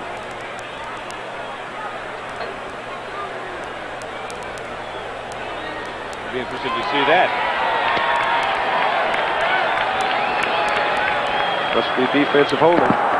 Illegal contact, defense, number 29, first down. Let's see if we can detect it. We mentioned it was Rucker and Ron Johnson. This is past the 5-yard zone. Johnson cannot alter his pattern the way he did on that occasion. As a result, it's first down and 10. Joe Costanza with the arithmetic. Sipe 17 to 29 for 212 yards and 2 touchdowns. He's going down. Diving for the ball. Logan, he caught it. What a play. I think that was Newsom. Or Ozzie Newsome. Ozzie Newsome came back at the ball. Uh-oh. Ryan Sipe took a shot in his throwing arm. Ozzie Newsome ran the pattern and dove back at the ball. Looks like both of them made a great play, but they're both coming off the field. That's a big price to pay if you're Cleveland. Let's take a look. Ryan Sipe back to throw the ball. He looks to throw it into what appears to be double coverage, and it did look as though he hit his arm on the helmet of an on-rushing Steeler. Newsome just makes a great play, cutting underneath Donnie Shell to get the first down at about the 12-yard line. Now we're going to see Paul McDonald, a young kid from USC. Don, he's stated to have as much pose as any young quarterback in this game. He has never played in the National Football League game. He's been practicing. He's hurting. Sipe is hurting. It looks like his shoulder to me. When it's your right shoulder, it isn't going to get better in 2 minutes. You've been there. Well, he's an awful tough dog. You can see Sipes going out on the track trying to see if he can throw a little bit. If it's not broken, he'll be back. But it's sure hurting. Paul McDonald's an interesting guy, John, from Southern California, a rookie drafted in the 4th round. He comes in with the label of winner. He quarterbacked 2 Rose Bowl victors at USC, also won national championship team. And he set an NCAA record for the lowest percentage of interceptions thrown during a college career. So he's not going to give it away on you. Well, Don, you know, last week, Paul McDonald was ready to start the ball game. Sipe came back, found a way to get his arm ready to play. He's down there right now, trying it out. I don't know if he'll be ready, but this is a big goal for McDonald. He's ready. Let's see what McDonald does. Might go to the run to Pruitt. Better get the ball. Steelers get the ball.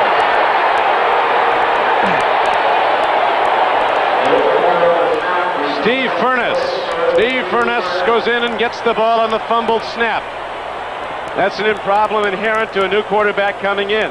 Well, how many times have you seen it? It's not the same when you're in a football game in the middle of the fourth quarter.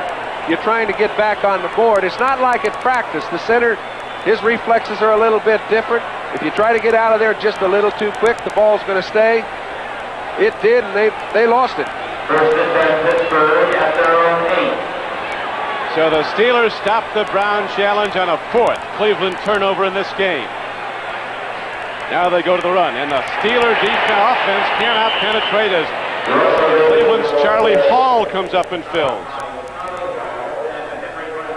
That's a sick feeling when you're a quarterback that hasn't had any playing time, Don, and this is our first opportunity. You're just going in there to bide a little time, hand the ball off to the fullback, see if Sipe can get his arm back to play. Forgot to get the ball from center. The third quarter, the score, Pittsburgh 26, Cleveland 14. Coach, I don't know what happened, but it wasn't right for the Browns. We'll be back as we're ready now to start the fourth quarter at the end of the third quarter after these messages from your local station. Cover the presidential debate Tuesday night at 9:30 Eastern Time on NBC at the Public Hall of Cleveland. That's the site of the debate, right in the downtown. And now we ease on in the Action 3 News helicopter of WKYC Television Cleveland, an NBC-owned and operated station. Right on down to the sold-out Cleveland Stadium, to the playing field on a cold, cold day with the wind blowing and the world champions, the Steelers, staving off the Browns. Cleveland trailing 26-14. On the run, the pitch is made by Stout, and the reception is made on the 31-yard line. Jim Smith comes back at the ball and catches it. He just keeps doing it, Don. Next Sunday, it's an exciting doubleheader day. Start your day with NFL 80 as host Brian Gumbel brings you up-to-the-minute news, scores, highlights, and more. Then you'll see the San Diego Chargers take on the Cincinnati Bengals, and the Houston Oilers play the Denver Broncos, plus other regional games. It's all next week on NFL football here on NBC. Right now, we're starting the fourth quarter. 14:53 to play in the game. Don Crickey with John Brody at Cleveland. The Steelers drive the ball at the Cleveland Browns, take it out to the 34-yard line on a first down carry. Paul McDonald, who lost the snap, and nobody in the world feels worse about it than Paul. Well, I tell you what, very seldom is it necessarily any one particular person's fault, whether it be McDonald or the center De Leon. It's just a communication problem that takes place so often when a quarterback comes in for the first time. And that's just the way the game goes.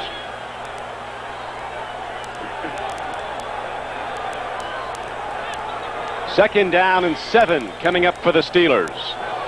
Stout stands in. They pick up the blitz. They picked off Hall. Here's the throw in the sidelines. Big Benny Cunningham makes the reception. Didn't get a whole lot, but did well to get any. Charlie Hall was coming on a blitz, and Rocky Blyer banged him. Cunningham he played very well last week, and they're letting him play some this week. They've been expecting so much of him, but Randy Grossman every week comes up with some big plays, does the right things in key situations, and he's a hard man to get out of the lineup. Now the Steelers will have third down and 2 coming up. 14:06 to play in the game. Browns with 4 turnovers, and on this cold, windy day, the Steelers have not turned the ball over yet. Stout calling his own number. Man, he got hammered. He needed to get across the 40. He didn't. It didn't look like. Well, it depends where they spot it. His body's across the 40. I don't know if he brought the ball with him. The ball is at the 40. Just short. Bring up third down, or fourth down. The punting team is coming out for Pittsburgh. Browns would be right back in this if they were able to take it in. Ryan Sipe is warming up on the sidelines. He's getting the ball away, but he's not getting that usual zing on it.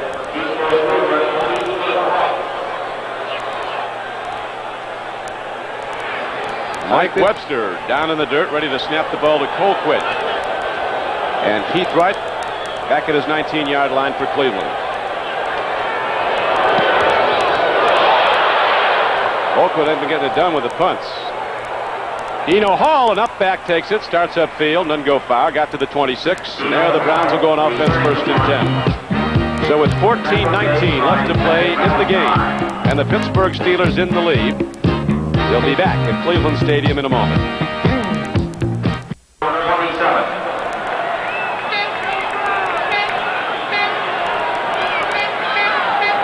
The Cleveland Browns ready to come out firing. 1st and 10 in the 4th quarter, 13-18 to play in the game.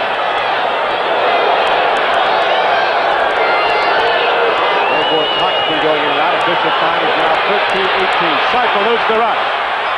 Stands in, throws the ball, completes it to Logan. He's ahead for a 1st down. And he's ahead for an 18-yard gain to the 45-yard line. That play showed quite a bit down. It showed that Brian Sipe can throw the ball across his body. I think there was a little concern on the part of even Sipe as to whether he had enough juice in his arm to be effective out there. That concern should be ended. Logan runs a nice pattern. Sipe has to slide to his right. Logan finds an open spot. The ball's there, and he picks up 15 and a 1st. Logan's caught 5 today, as you see, for 92 yards. They'll be throwing some more at him. Here's a 1st and 10 play. Sipe throws to Greg Pruitt. That was the touchdown combination of not that long ago for Cleveland. And they connect for a 9-yard gain. It'll be 2nd down and 1. And even with 12:23 left to play, the Browns huddling quickly. Now they slow it up. Cleveland needing 2 touchdowns. That was an excellent jump that Pruitt made, because there's a big difference between 2nd and 3 down and 2nd down and a 1.5 feet. They can afford to do something on this play that they might otherwise not be able to.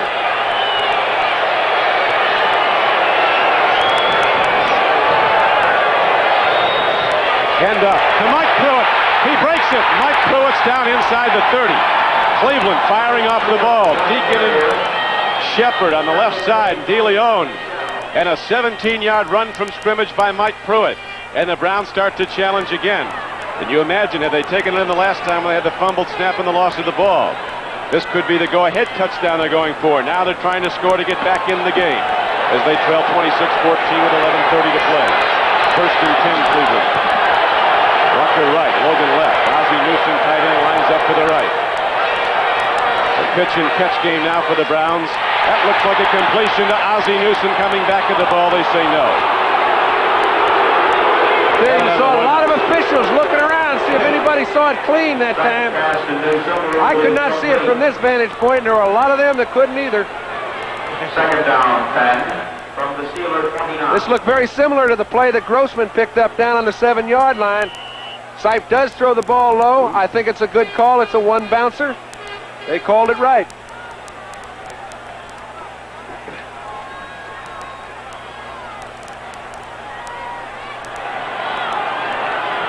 Sipe brings his team out of the huddle now. 2nd down and 10 for the Browns, just inside the Pittsburgh 30. 11:14 to go. In motion is Rucker.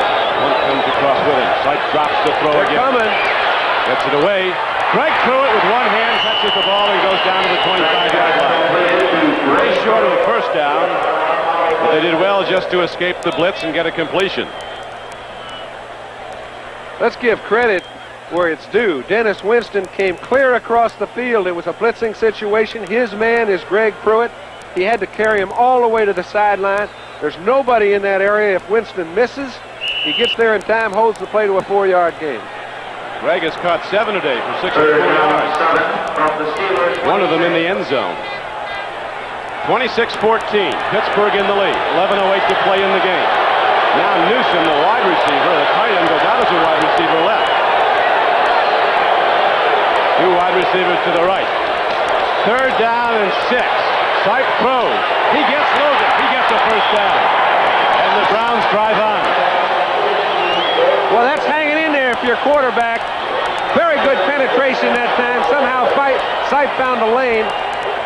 Logan runs an excellent pattern, but Ron Johnson, little double coverage against him. Johnson's taking him up close, shells back.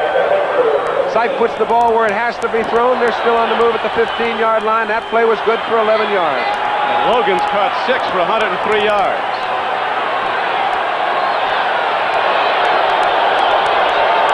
On 1st and 10, Sipe looks again, stands in, timing pattern, end zone. Nobody near it but Donnie Shell.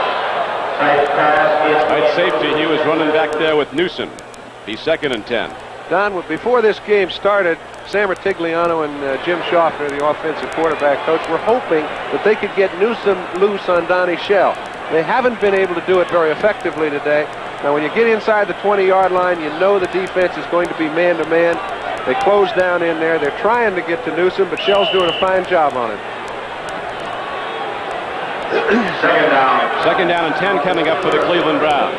Shell comes right up, boy. He takes that tight end down at the line of scrimmage. He challenges you. Now he plays a little bit off Newsom, way off Newsom. Brian Sipe with a second down and 10 play from the 15. Stands in, looks, throws. He's got a man. It's lost. Ball was into Greg Pruitt. He lost it incomplete. So at 10:17 left to play in the ball game, we're going to switch to New York and Bryant Gumbel. Thank you, Don Criqui. At Rich Stadium in Buffalo, the Bills have padded their lead against the Patriots. This is Joe Cribbs, some kind of rookie. 16-yard touchdown. He is 9th of the year, his 8th rushing, and the Bills are out in front by 11. Back to Cleveland and Don. Thanks, Bryant. The Bills holding a team meeting this week in Buffalo. No coaches allowed. Let's get our act back together, and apparently they have, as they lead what might be the best team in the AFC at the moment, the New England Patriots. I think the Bills would... well, they're making a case for themselves today. Their own claims. Here's a throw down to Logan. He says he got it. I think he did get it. I think they're going to give it to him, but they're still going to be short of the first down. It's going to necessitate a 4th down play similar to the one we saw in the 3rd quarter. They've got about 4th and a yard and a half. Be interesting to see what they do, Donnie. Now, this is about the only place Sipe can throw it. Yeah, he did get it. I don't know how you could tell, but he Blunt did. Has no way to tell. Wagner's knocking the ball out of Logan's hands. He knows he caught it.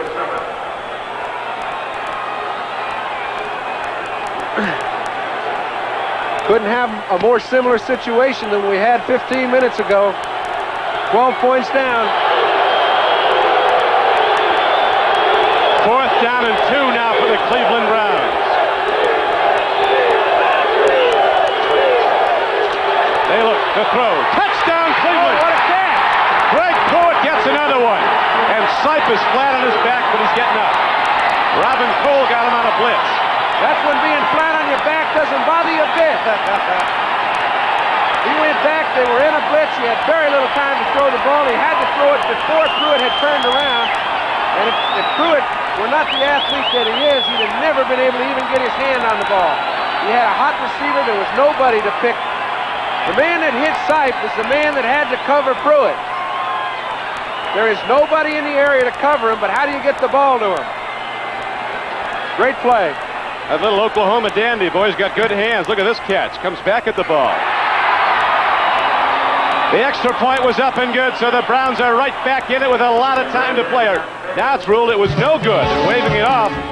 But still, the Cleveland deficit is 6 points. So a touchdown would tie it up. An extra point could conceivably win it, but the Steelers aren't done yet. We'll be back.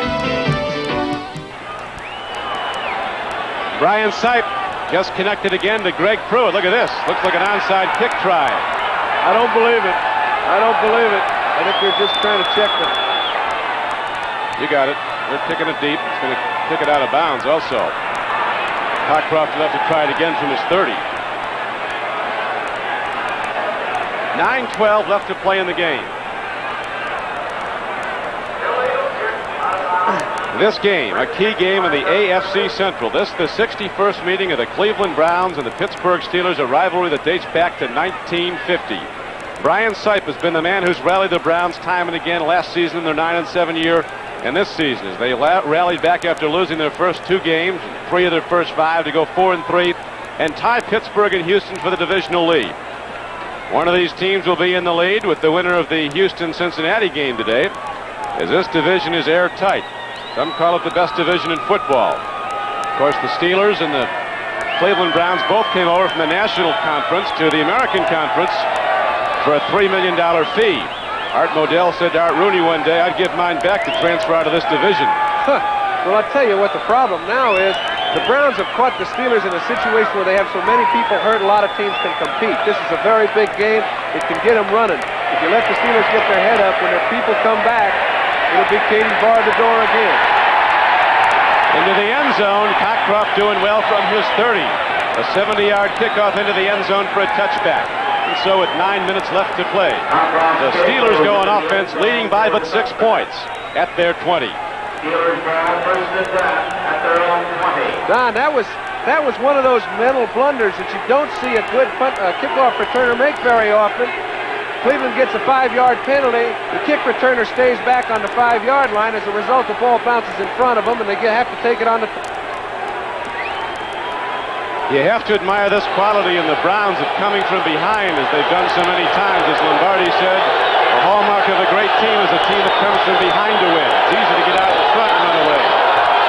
You got to come back. That's where you see what you got. Here comes Stott, running for the Steelers. Bailing out. Got to head for a few. First and 10 play from the 20. Stops the game clock with 8:55 left to play. It's an overcast day in Cleveland. The lights have been on since the outset of the day. The wind isn't blowing. The chill factor has to be in the 20s. Temperature in the high 30s. And so far, the Steelers have played error-free football. They've not turned the ball over. Conversely, it has been the Browns' undoing so far, but they're still very much in the game. The Cleveland team has turned the ball over to Pittsburgh 4 times. Once on the 6-yard line of the Steelers, and it looked like the Browns were going to take it in. But the Browns rally back. They come from behind, and they trail 26-20. Now the handoff goes to Rocky Bleier. On a 2nd and 6 play, Rocky Bleier gets ahead for about 4. Let's get an update now on what's happening around the league as we go back to New York to NFL 80 and Bryant Gumbel. Thank you, Don Criqui. At the Meadowlands, it looked for a moment as the Giants would fall 2 points further behind. Watch this. Luke Prestridge punting. Alvin Garrett loses the handle at about the 6. Ball into the end zone. Denver tackles him at first. It was ruled a safety. Since ruled a touchback on a muff. Giants still in business, but trailing by 5.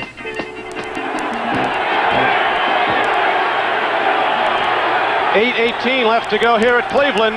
3rd down and 3 for the Steelers. Big play. They need this one. Here's a swing pass. Diving for the ball and not getting it is Sidney Thornton. And so the Browns will get the ball back on a punt. And the way the Steelers have been punting, they may get it in excellent field position. If Cleveland ever had a punt that was important, this one is. He's been a very consistent punter over the years. Today he's had 2 very short ones.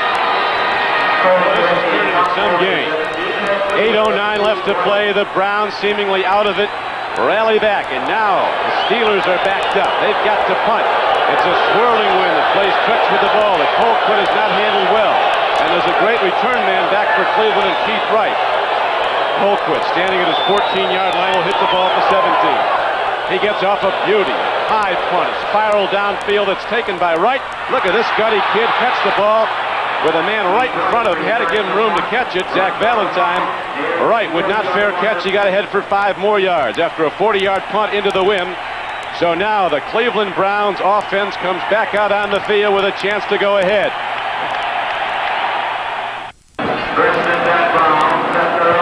Back at Cleveland Stadium with John Brody, this is Don Criqui. The Pittsburgh Steelers are on defense now, leading this game 26-20. After they led at the half, 13-7, extended that lead to 20-7, then to 26-14. And now the Browns have come back, scoring their last possession. They have the ball at their 40-yard line, 1st and 10. Ryan Sipe, who's been throwing all day long and well, puts it downfield. Logan goes up and catches the ball. A reception at the 40. What a play. I tell you, it's hard enough to hit a guy like Logan with Johnson all over him, but that time Mike Wagner was playing the inside in a double zone coverage, and I don't know how Sipe got the ball to him. It was just over Wagner's hands. Excuse me, that was Johnson underneath and Wagner back. I'll tell you, it looked as if he bobbled the ball, but both feet came down in just before he went out, and he had control. That was the right call. Logan doing a big job. 8 catches for 131 yards. Here's Pruitt turning the corner. They get him neck high, run him down at the 40. Dirt Winston, the middle linebacker, playing for the injured Jack Lambert, who not only is not in uniform, he's not even here today with a sprained knee. They hope he'll be back in 3 weeks. Ryan Sipe has put the ball up 40 times. It's hurting to throw now. You remember he injured his shoulder on the one play, but he's still connecting, and he's connected on 25 of 40 for 303 yards and 2 touchdowns.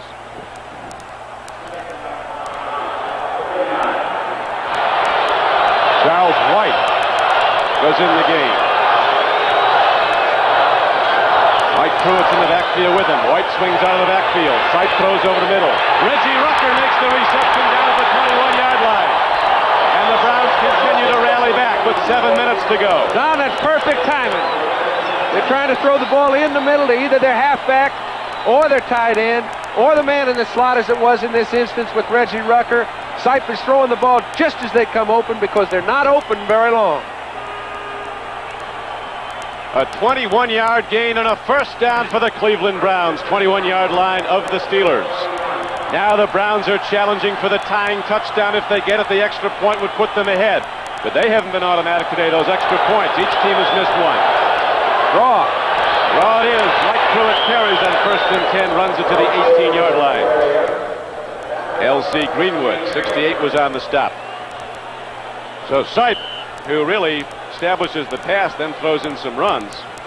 He never establishes the run, and he hasn't done it all day long. I mean, don't try to establish something you didn't bring. Time is very much a factor now as you see the clock wind down to 6 minutes. What a game this has been. You get the feeling there'll be a lot more happening before that 6 minutes is up. Chuck Noll looks at his Steeler defense, which has been challenged time and again, has responded with 4 turnover recoveries. Sipe takes a look. He gets time. Here comes Dwight White. A swing pass. Winston is called for a foul. That's the correct call. Yep. Automatic first down at the point of infraction. Dirt got there early and hit Pruitt, Mike Pruitt. I'll tell you what Dirt Winston is talking about right now, and what the officials are also in conference about, is they feel that Dirt Winston grabbed a hold of Pruitt behind the line of scrimmage. After discussion, was decided that there was no foul. And that's correct, because he got him behind the line of scrimmage, and you can make contact with a receiver behind the line of scrimmage. I know people are going to say, hey, you can't do that, but you can. Well said, John Brody. And now with 5:43 left to go, the penalty flag goes back in the hip pocket. There is no foul on Dirt Winston. Greg Pruitt and Calvin Hill are the running backs for the Browns. 3rd down is coming up for Cleveland. 3rd down and 7. The ball at the 18-yard line of Pittsburgh. 5:43 to play, and the Steelers in the lead, 26-20. 2 wide receivers left. Ozzie Newsome's out to the right. Sipe digs in, timing pattern to Newsome. He's going for a touchdown, Cleveland! The Browns tie the game. I tell you, this building is shaking. there's about as much rock as I've ever seen in a stadium. This place has got a little vintage to it. I don't know if it can stand it. The building is shaking. 81,000 stamped, and there's 15,000 in the end zone. They're sitting down. They're not too pleased with all this. But we've got a long way to go. 5:38 left to play, and now the all-important extra point. John Cockcroft with Paul McDonald holding. You remember it was Paul McDonald who had a problem with that snap from center. Who lost it. He's got to be concerned as he sets it down perfectly. Cockcroft drills it right up and through, and the Cleveland Browns take the lead. 27-26. Look at this throw by Sipe, and Ozzie Newsome is there. Don, it's easy to understand why a crowd gets excited. Brian Sipe's been doing this for the last 3 years. His team's down by 6. He puts the ball in the air to Newsome at the perfect time. Hit him in perfect stride. They lead the ball game by 1, and it's far from over with 5 minutes and 38 seconds left to play. The Browns have rallied back in the 4th quarter, and they lead 27-26. And John, there's an old friend of yours who's done a great job with the Cleveland passing game. Well, he's been a quarterback coach par excellence. Jim Schaffner. Brian Sipe credits him with being the most improved part of their club. And the Cleveland Browns aren't even running on the turf. They're a foot above it as they come down the field on special teams. Sweep down Frank Pollard. Looks like a flag, Donnie. Might be a clip.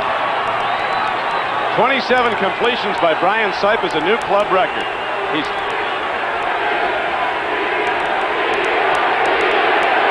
hit 27 of 43 for 339 yards and 4 touchdowns. Well, how many did he have last week? Something like 390? Last week he went for 390. Correct.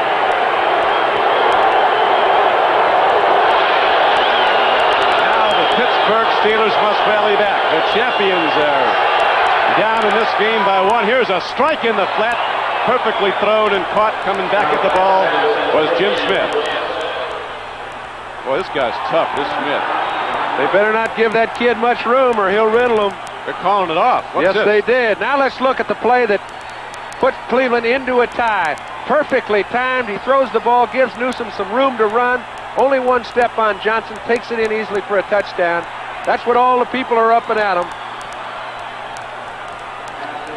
No catch is the rule, so the down goes by. It's second down now and 10. And Jim Smith comes back to the huddle. They said he got it on the 1 hop. Side judge right there. No doubt what he's going to do, Don. He's putting it up, and they better get a pass rush for him with him. Cliff stops, drops back, stands in. He looks, guns it. Oh man, almost intercepted. He was going to his tight end Grossman, but the ball was tipped before it came in. Charlie Hall could have caught it easily. That's the third break they've gotten on interceptions. Right now, we pause briefly for station identification. This is the NBC television network.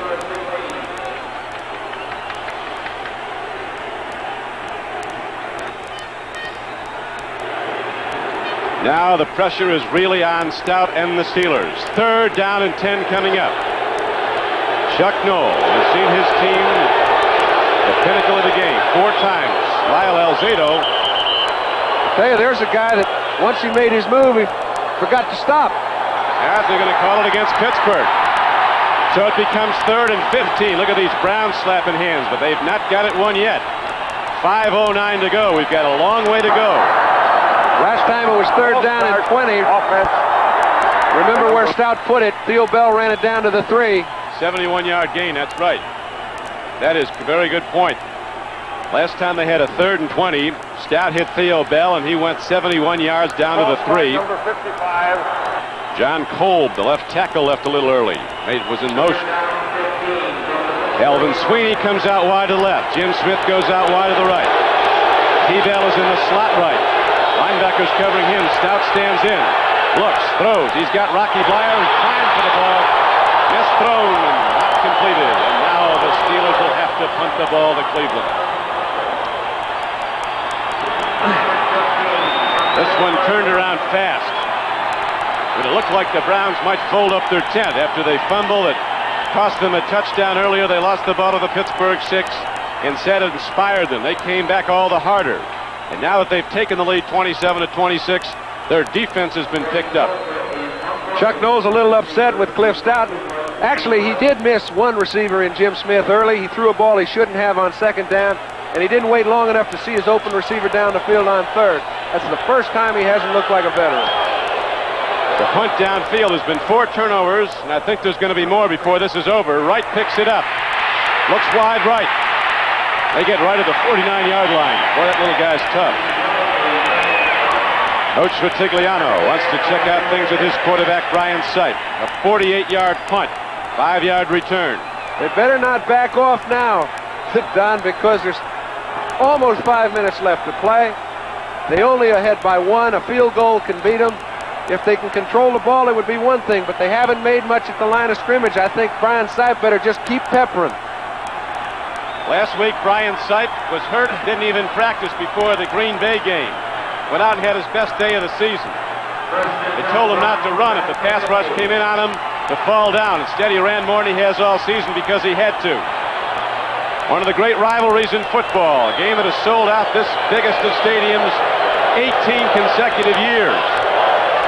A record crowd today of well over 80,000 as Pruitt tries the middle on a 1st and 10 carry for the Browns, doesn't get much. Cam eluding the block and getting in to make the tackle. The lights have been on since the outset of the day. It's been an overcast, cold day. There was sleet, rain this morning. The wind has been blowing outside on Lake Erie. Waves 7 to 10 feet higher, crashing into the break wall. And the wind is sweeping on into this famed ball yard as the Pittsburgh Steelers are now looking to get back the ball. 27-26, they trail. Cleveland with 2nd down and a long 9. Greg Pruitt and Calvin Hill, a pass catcher in. The throw is to Hill. He dropped the ball. We have 4:11 left to go in the game. Calvin Hill had it and lost it. Now let's go back to New York to NFL 80 and Brian Gembel for an update. Brian? Thank you, Don Criqui. The Denver Broncos are playing in the Meadowlands against the Giants, trying to just run off the clock on a 14-9 lead. If they can hang on, Broncos will move to the 500 level at 4-4, and the Giants will have lost their 7th in a row. Let's go back to Don Criqui in Cleveland. And the story here is a difficult one for Coach Chuck Noll as he paces the sidelines. His world champions beaten in their last 2 games at home, something they'd not done. Lost 2 in a row at home since '71. Now they're with their arch rivals, the Browns, locked up on a bitter cold day with the wind blowing, and the Browns in the lead and with the ball. 3rd down and 9. Sight throws, it's tipped.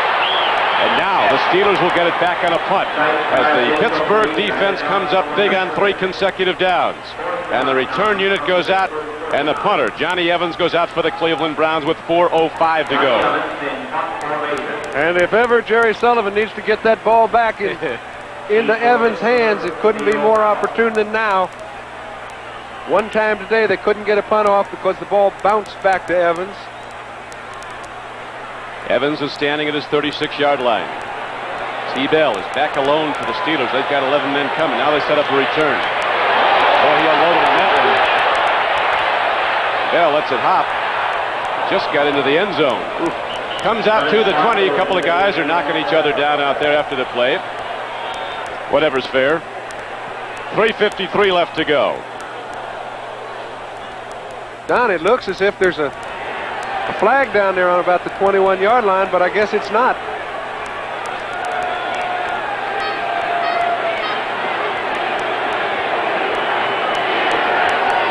Next week on NBC Sports, it's exciting doubleheader action. So start your day with NFL 80 and host Brian Gembel, bringing you up-to-the-minute news, scores, highlights, and more, including Pete Axtell's report on football gambling in America. That's all next Sunday on NFL 80. Be sure to watch. People don't gamble, do they, on football? Friendly bets, primarily. Here's a swing pass to Rocky Blyer. And Blyer on a 1st and 10 play gets ahead for a gain of 9 yards, close to the 30, and close to a 1st down, as the Steelers, with 3:40 in the clock running, look to drive down to at least field goal range for Matt Barr, a player who's not missed a field goal from inside the 30 in his 2 years in the NFL. He's 15 for 15 inside the 30. From the 29. The way these Browns strike long distance, the Steelers don't want to get a field goal and then leave Cleveland a lot of time to come back. They'll take their chances. Here's another one to Blyer. And the former Notre Dame captain again takes it ahead for a 1st down. An 11-yard gain out to the 41. Rocky Blyer in his 12th year. Don, they're going to throw that pass until they stop it. That's the best ball control pass in the game. It only takes 8 yards to get the completion. They're giving it to a very dependable back in Rocky Blyer. 2 in a row. They better find a way to stop it or he'll just keep doing it. So knock to Rock. He's standing in there with Hawthorne, the other setback. Now they go to Hawthorne. He's a power back. Demonstrates it there. Thundering ahead from the 41 to the 46. And the clock continues to run. 2 minutes and 35 seconds left to go in the game. Cleveland 27, the Pittsburgh Steelers 26. The Steelers trying to drive to field goal range. The Cleveland Browns have not beaten the Pittsburgh Steelers the last 7 meetings. 11 of the last 12 Pittsburgh has won. Not since October 10th of 1976 has Cleveland beaten its arch rival Pittsburgh. Right now the Browns holding to a 1-point lead, but the Steelers are moving. Stout stands in. Oh, Ron Bolton took a look at that one, but it came in low. Jim Smith turning out went down. Clock stops, 2:08 left to play. It'll be 3rd down and about 4.5 to go for the 1st down and the next down. They're going for it in 2 plays. You can bet there will be no punting team on 4th down and 4. Matt Barr standing over there getting a little bit nervous. He's got a little bit of time to wait. How about those Buffalo Bills? People thought they were going to go into a swoon. Come out and pop New England today, 31-13. So the Bills go to 6-2. The same record that the New England Patriots have, as they are tied at the top of the AFC East. 3rd down and about 5. Down looks, has a problem, throws on the run. It's intercepted by Cleveland. Ron Bolton has the ball. The Browns intercept and have the ball at their 41-yard line with 1:57 to play. Ron Bolton got it. Don, all day long we've seen Cleveland miss easy interception tries. That's one play I didn't even think Bolton had him play on. It looked like Stout was going to get away with eluding a few tacklers, throwing the ball in the crowd, coming up with a fine completion on 3rd down and 5. Bolton steals the ball away from him, makes a big turnover. There's only 1:57 left, and Cleveland has the ball. You know that ball's going right home to the Bolton household. His first interception of the year, and it's a real big one. We'll be back at Cleveland Stadium after this. Back at Cleveland, Ron Bolton just delivered the big interception that might have KO'd the Steelers in this game, but we still have 1:57 to go. Here it is again, John. Well, Don, we mentioned so many times they've dropped perfect opportunities. It didn't even look to me like he had a play on the ball. I didn't see Bolton. I do not think Stout saw him either. It's a bad break at the wrong time for Pittsburgh, but it's a godsend for Cleveland. We needed that one. Well, we have a moment. We'd like to thank, for their help in the booth, John Betskill, Matt Miller of the Cleveland Browns, our good old statistician, Joe Costanza, and Frank Fletcher. It's 1st and 10 Cleveland. They're finally going to go to the run. And Greg Pruitt's going to do something with it. Here's a penalty marker coming in. Stops the clock with 1:52 left to play in the game. And that penalty means more because it stopped the clock than it does the 10 yards. There's still 1:52 left. Pittsburgh still has 3 timeouts. If they can keep Cleveland from making a first down, they'll have over 1.5 minutes to get the ball down the field. The quarterback numbers, John. Ryan Sipe, 27 of 45 for 339 yards and 4 touchdowns. Cliff Stout, 17 of 36. Tipping on number 54 of the offense. It will be refused. 2nd down. So the penalty against DeLeon is refused by the Pittsburgh Steelers. They'll take the down. It'll be 2nd down and 10. 2nd down and 9. It still stops the clock. That's...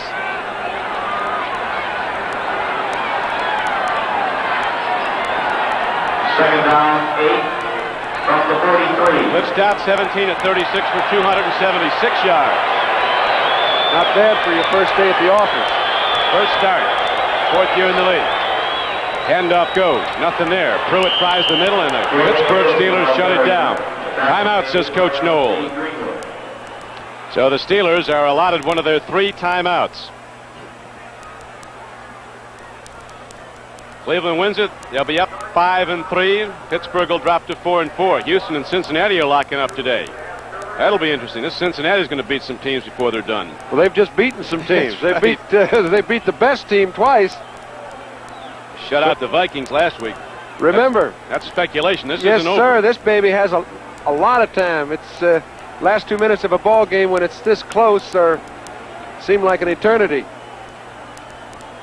Still in the hat, as they say. Well, we mentioned that you know, when the clock stopped on that penalty by Cleveland, it really gave Pittsburgh an extra 30 seconds. They can call one more timeout after the 3rd down play if they don't pick up a first down. They can get the ball back with a timeout and 1:30 left to play. Any team that puts on any kind of drive, that's plenty of time to get them in field goal position. So I wouldn't be surprised to see Cleveland put that baby in the air. I would. Well, we're going to find out in about 5 seconds as they come out of the huddle. 3rd down and 7 coming up for the Cleveland Browns. Ball just short of their 45-yard line. They lead this game by 1 point. 27-26. 1:46 to play. It's in the group. Ryan Sipe stands in, lets her go. He's got a man. The ball is complete for a first down. Willis Adams, who hadn't done a whole lot, does something real big right here. His first reception of the day. There are penalty markers down, however.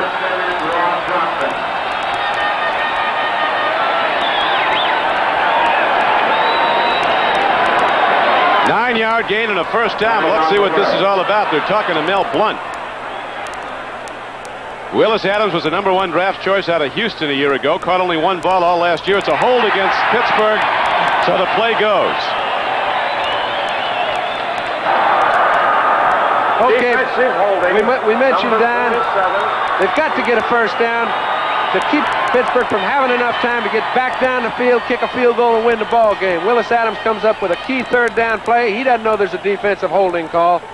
Now it's going to be virtually impossible. There's two timeouts left for Pittsburgh. 1:38 to play. They can get it down to within 20 seconds by the time they change possession if they don't pick up a first. First down and 10 for the Browns as they hold to a 1-point lead and go to the run. Mike Pruitt up the middle.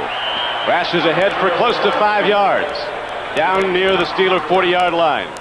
And the clock runs. 1:25 left to go. Now stop it at 1:27.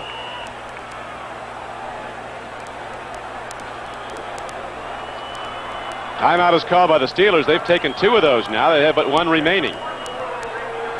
They need to get the ball back, get the big gainers, get in field goal range. Right now, Cleveland is in command.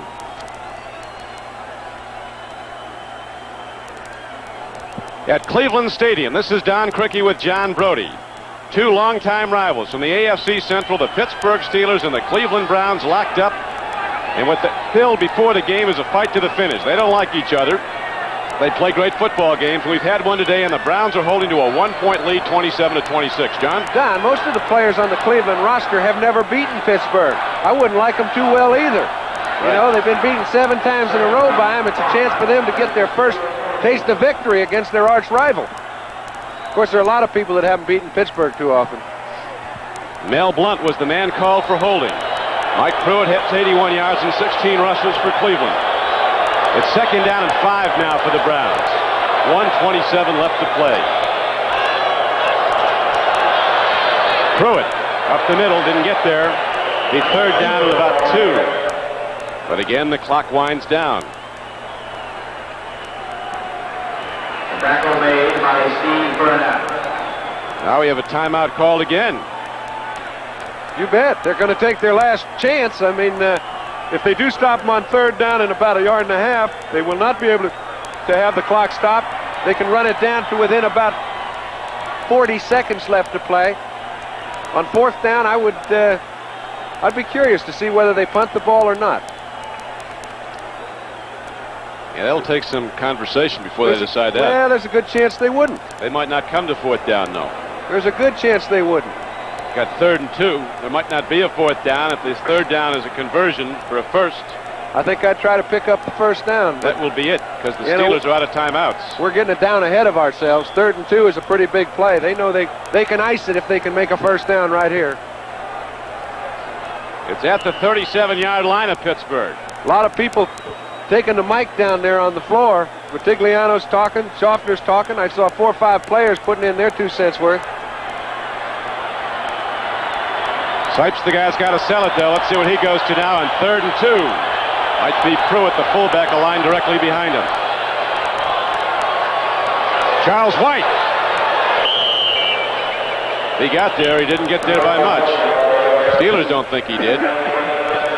Bring up 4th down. The one thing I'm sure they won't try is a field goal.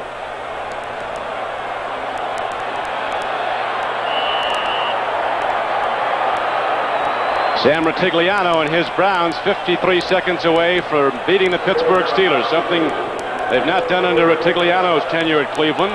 He's 0-4 against Pittsburgh.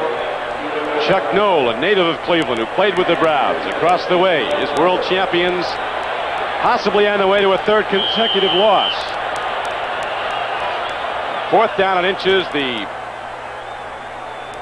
Browns are ready to punt the ball. Now the official apparently step in and call an official timeout with 37 seconds left. Well, you can tell. Look, there's 37 seconds left, but when they started that clock, there was only 1 minute left.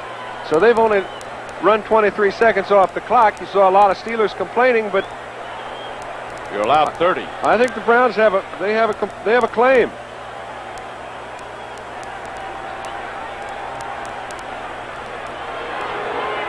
Tell you, Sam and his guys, boy, there'll be a party tonight if they get this one.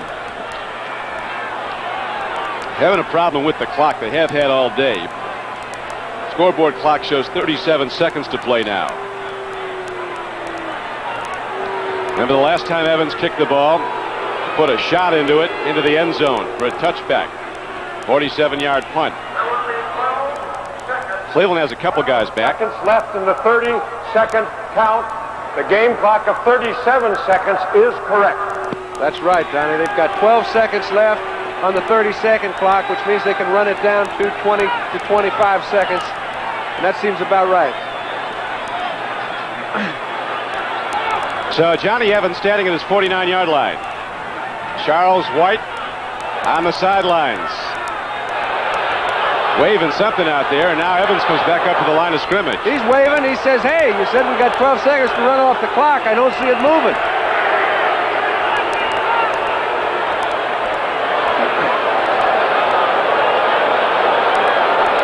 They're just going to wait for a delay of game penalty. They're going to take the 5 yards, but they want the 12 seconds off. Have a little problem getting on the same page here now.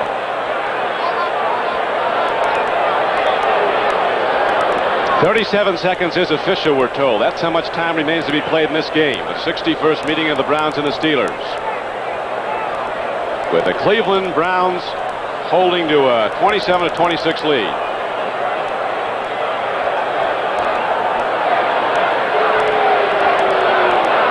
They're going to run it off.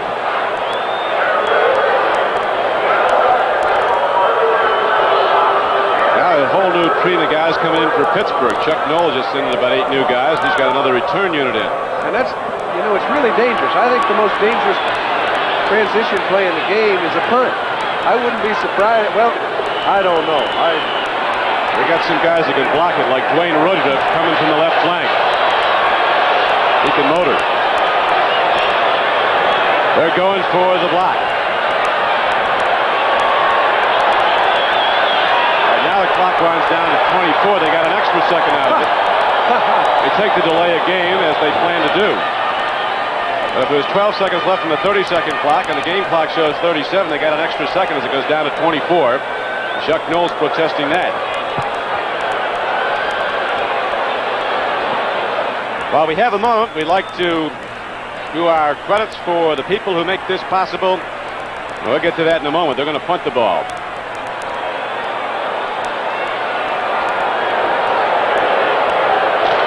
Hard snap, hard kick, line drive.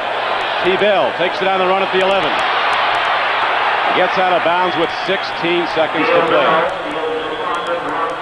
The executive producer of NBC Sports is Don Ohlmeyer. The coordinating producer of football is Ted Nathanson. The telecast of today's game has been produced by Larry Cirillo, directed by John Gonzalez. Technical director Steve Semino, associate director Gene Waldstein, production associate Rick Stern. Don, can I bring a point up? Please do. There are exactly the same amount of seconds left in this ball game as there were last week when Cleveland throws a 46-yarder for a touchdown to win the ball game. So if Pittsburgh can grab 46, 48, 50 yards, they've got a chance to kick a field goal and win. The ball game is still not over. Well, they're sure going to be trying. Stout stands in, looks long. He gets away. He throws. It's intercepted by Bolton. He's going to run it in for a touchdown. Ron Bolton, touchdown, Cleveland. Now it's over. What an ending. Bolton's got 2 balls he's bringing home today.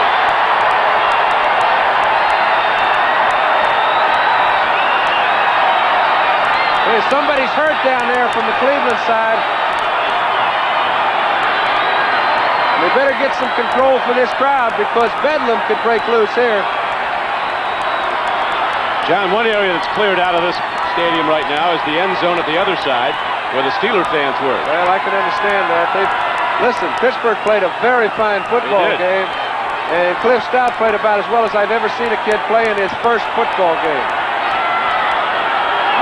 I think they did not count that because, you know, it's a good rule that they put in, and I was surprised they didn't call it. Now they are calling it. Stout was in the grasp of a tackler. Oh, the interception does not go. The referee was on top of the play. The interception is negated. Official whistle blows here. That's a good call. But with 4 seconds, he's got to hit a home run. Yep. Well, there's no play that you can get far enough down the field in 4 seconds to have a chance. They've got to score a touchdown. Timeout, charge to Cleveland. Cleveland takes a timeout. Want to be sure they have their stuff together for this last try. They'll have guys playing 50 yards back down. Chuck Noll is still trying to get the attention of Cliff Stout. But the only case they have is if they put a Hail Mary down there, they'll get a penalty. Yeah, the game can't end on a penalty, so conceivably the Steelers could get 2 long plays off. One if there's a penalty on it, then another after time of elapsed. The game cannot end on a defensive penalty. Nor can a half.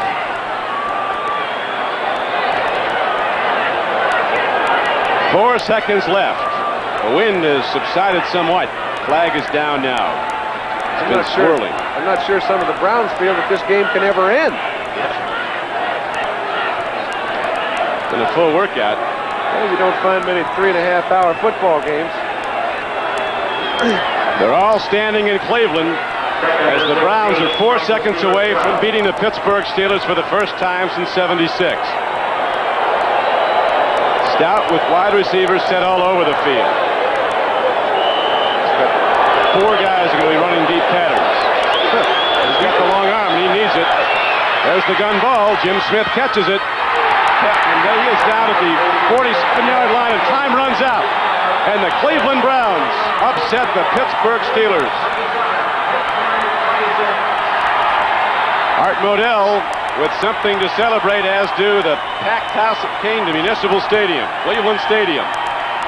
Cliff Stout gave it a good shot. He played a heck of a game. But the Cleveland Browns prevail, rallying from behind to win 27-26. Now to New York and Bryant Gumbel.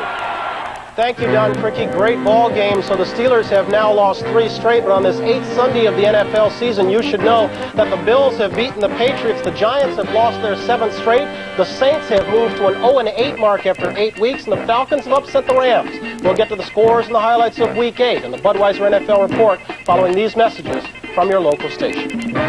AFC East by coming from behind to beat the New England Patriots 31-13. We've got scores and highlights in the Budweiser NFL report, brought to you by Budweiser. For all you do, this Bud's for you. Hello again, everyone. Bryant Gumbel welcoming you back to our NFL 80 studio. That Bills-Patriots game, just one of many big ones on this 8th Sunday of the NFL season. Another big one was played in Cleveland, where the Browns turned back the Pittsburgh Steelers. Final there was 27-26. Let's go back to Municipal Stadium in Cleveland and join John Brody and Don Criqui. Gentlemen? Don Criqui with John Brody back at Cleveland, Ohio, where the upset has been made by the Cleveland Browns, and the man of the hour is Brian Sipe, quarterback for Cleveland. Brian, congratulations on a great day. I know this has got to be one of the happiest of your career. I just really can't express what the feelings are that the whole team has right now. And in case all you hadn't noticed, this whole town, it's just, this is worth $1 million to all of us. I just hope that we can continue on from here, play championship ball, because we're feeling like champions right now. You should. What about your shoulder, Brian? You look to be pretty seriously banged up, but you came right back. Well, I got what we call a stinger in this business. I landed on my shoulder and stretched a nerve in my neck. I lost the feeling in my right side, but it came back very quickly. Brian, I've got to ask you, you've thrown for over 300 yards 2 weeks in a row. It looks like you've been the personality of the Cleveland Browns. How does it feel to be on top of Pittsburgh one time rather than trying to chase them through the park? Well, I'll tell you what, don't ask me why we've been so successful offensively against Pittsburgh. I think it's just sheer determination. But the feeling here is just electric. It's not just me, everybody in this stadium. I just really can't tell you guys what this means to us. It's been a long time coming, and I feel like enjoying it. Well, the particularly admirable part of it, Brian, was the way your team came from behind. That must have been awfully discouraging when your substitute, Paul McDowell, went in, missed the snap, and it looked like you were going to take it in, but then you still rallied back and won. Well, that's right. We were knocking on the door all day long, and needless to say, this would have been a hard defeat to swallow if we hadn't won it, because we certainly had our opportunities. I think we were just a little over-anxious in situations. Paul comes in there. We all have to pick up the slack. It wasn't really Paul's fault. Just he hasn't had a chance to play it all this year. But I knew at that point in the game that we were going to be down close to the goal line a few more times. All we had to do is get it across, and the whole team's going to respond. Brian, thank you. You better get in the locker room. There's probably a pretty good party going on there, pal. That's right. I plan on having some fun tonight. Town is yours. That is the story. The Cleveland Browns prevail over the Pittsburgh Steelers for the first time since '76. The winning coach, Sam Ratigliano, the final score 27-26, Cleveland. Now for John Brody, this is Don Criqui. Glad you could be with us as we go back to Bryant Gumbel at NFL 80 in New York. Bryant? Thank you, Don. That the Steelers were able to stay within 1 point of Cleveland is a tribute to their depth because they went into this ball game without all the familiar names, without Bradshaw, Harris, Stallworth, Swan, Lambert, you name them, they were missing. Still, they carved out a 10-0 lead early in the ball game before Brian Sipe started getting his act together. He threaded the needle here and found the ancient running back, Calvin Hill, to move the Browns close to within 10-7. But Cliff Stout, directing the offense all day long, found a capable runner in Greg Hawthorne, and he took it in from 2 yards out. He gave them a 20-7 lead, and it was his second touchdown of the day. Brian Sipe, though, kept coming back. Here he completed a touchdown pass of 6 yards to Greg Pruitt. Cliff Stout came back to match that one, completing one to T.O. Bell. It set the Steelers up in business again, moved them into a 26-14 lead, and that's when Sipe and company started getting serious. Brian completed another touchdown pass, this one of 7 yards as he was going down to Greg Pruitt, but they missed the point after, so it was 26-20 with about 4 minutes left when Sipe took to the air and found number 82, Ozzie Newsome, corner of the end zone. Touchdown. Don Cockcroft's extra point made it 27-26. That's the way it ended, and the defending world champions have now lost 3 in a row to the Bengals, to the Raiders, and to the Browns.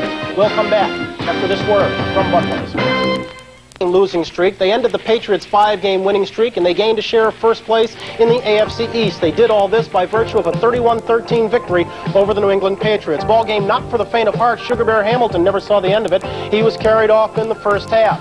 Bills were down 3-0 when Joe Ferguson started finding Frank Lewis's fingers very enticing. Hit him for a 14-yard touchdown pass, came back, hit him with a 13-yarder. They took a 14-3 lead into the locker room at halftime.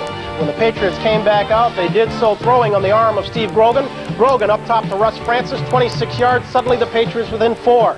But a Greg Cater punt sealed New England down to the 1-yard line. The Bills' defense took over from there, and the Bills coasted home with a victory 31-13. Fourth quarter star was Joe Cribbs. He had 118 yards in the day, 2 touchdowns of 16 yards and 5 yards. The rookie from Auburn now has 10 touchdowns on the year, 9 of those by rushing. Chuck Knox's Bills into a share of first place. They beat the Patriots 31-13. The Giants aren't beating anyone of late. They had it all going for them today. They were playing at home against a Denver club that's having its problems. Still, the Giants lost their 7th straight, final in the Meadowlands 14-9. Phil Simms made the biggest error of the day. After his ball club had moved in front 3-0, Denver Broncos came on. Jim Jensen with a 33-yard run here. It set up the first touchdown of the day. Jensen did the leg work, the final 2 yards, going over the left side. Just like that, Broncos were out in front 7-3. But the Giants came back. 3 Joe Danello field goals had them in front 9-7 when Phil Simms made the game's crucial error. Looking for a receiver here, he instead found safety Billy Thompson, and when Thompson returned it deep into Giant territory, the Broncos were in business and set to take the lead for good. They did just that. Otis Armstrong going the final yard, going over the right side. Point after made it good, and the Denver Broncos moved to a record of 4-4 by beating the Giants 14-9. And for Ray Perkins and the lowly Giants, it figures to be a long season. They are now 1-7. This after winning their opening game against the Cardinals in the opening week. They have lost 7 straight. We'll come back after this word from Buckley. Premise in the NFC West today between the Rams, who had won 5 straight, and the Falcons. The Falcons came up a winner 13-10. Tonight, both teams are 5-3, tied for the lead in the NFC West. Pat Hayden on the sidelines again. Ferragamo is the top-ranked quarterback in the league, but it was the Falcons who got on the board first. Bartkowski completing to Alfred Jackson, 6-0. Point after was no good. A Frank Corral field goal moved the Rams to within 3 of 6-3. Then in the third quarter, Ferragamo airing it out. Look at this one, 74-yard touchdown pass to number 87, Drew Hill. Just like that, the Rams were in front 10-6. Ball game looked like it would end that way with a 1:15 left. The Falcons had 4th and 11. You wonder why these guys have been called the Cardiac Kids. Watch this ball game. This is snatching victory from the jaws of defeat. Steve Bartkowski throwing long, and that is Alfred Jackson behind Pat Thomas. 54-yard touchdown reception, point after good. And just like that, the Atlanta Falcons end the Rams' 5-game winning streak and move into a share of the lead in the NFC West. Falcons a winner at home, final there 13-10. Green Bay Packers, an upset winner over the Minnesota Vikings today. Final there, 16-3 in Wisconsin. Lynn Dickey, 2 touchdown passes, 1 of 4 yards to Bill Larson, 1 of 12 yards to Paul Kaufman. The once proud Vikings are now 3-5. The Packers go to 3-4-1. The New Orleans Saints are 0-8 after 8 weeks. They came up 8 points short against the Washington Redskins today. Final at RFK Stadium, 22-14. The Redskins are now 3-5, but still looking up at the Cowboys and the Eagles in the NFC East. Ball game still in progress in Baltimore. What has happened to the Colts offense today? Cardinals really have it in check. In the third period, Cardinals are out in front 17-3, 2 touchdowns, one by Otis Anderson from 4 yards out, did it on the ground. Jim Hart went up top to Pat Tilley from 11 yards out. That's the one through the air. Cardinals in front 17-3. Ball game's just getting underway out on the coast. The Oakland Raiders are out in front of the Seattle Seahawks by a score of 3-0 in the second period. Seattle has beaten Oakland 4 straight times. Cincinnati against Houston. This one's going on in the Dome. The Bengals looking to move to the 500 level. If they can, that's where the Oilers will be at 4-4. Cincinnati is out in front by a score of 3-0. That ball game in the second period. Kansas City out in front of Detroit 3-0. The Lions have lost 2 in a row after a 5-0 start. Chicago and Philadelphia. It's a rematch of 2 playoff teams last year. That ball game is scoreless at Veterans Stadium in Philadelphia in the first, and Tampa Bay and San Francisco all tied at 7. That ball game on the coast in the first. We'll come back after a word from Bud.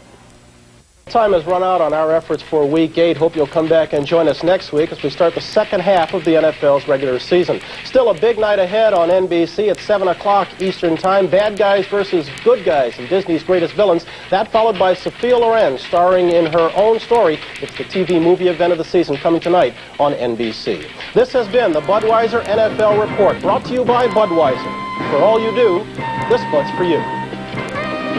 The executive producer of NFL 80 is Don Ohlmeyer. Today's show was produced by David Stern and directed by Bob Levy.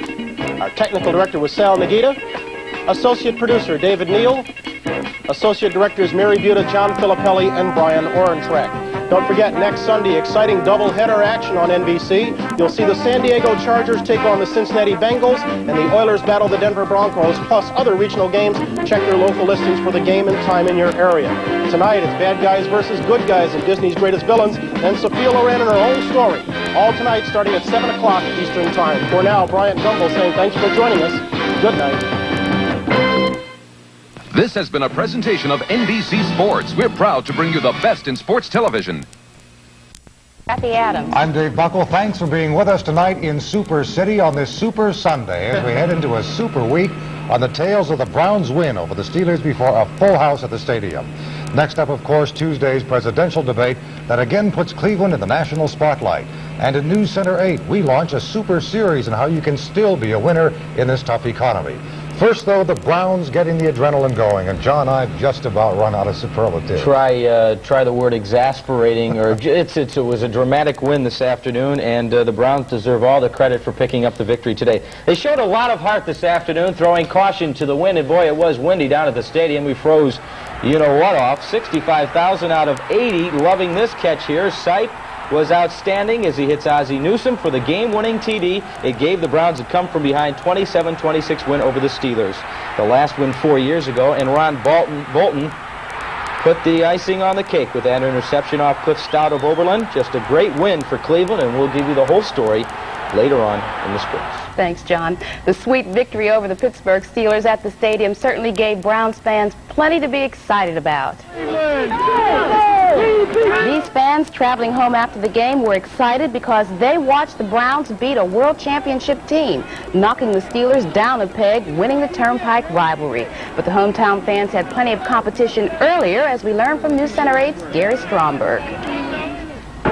The Browns-Steelers game is the biggest game of the year. It attracts 65,000 Browns fans and 15,000 Steelers fans, and it's easy to tell the difference between the two. Browns fans are sophisticated, well-mannered, and behaved. Steelers fans are, for the most part, animals. Before the game, Browns fans sip champagne out of silver goblets. Steelers fans guzzle Iron City beer out of the bottle. Browns fans are literate. The Browns are the far superior team and without doubt should come out victorious. Steelers fans use improper English and tend to get overexcited. Oh, you know that, the Steelers. I got this railroad hat on because we're going to take them out on those tracks right out there. Railroad them out of time.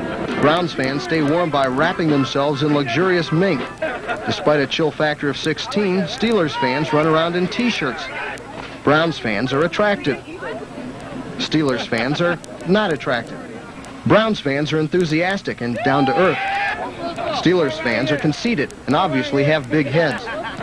Actually, there are no class differences between Browns fans and Steelers fans.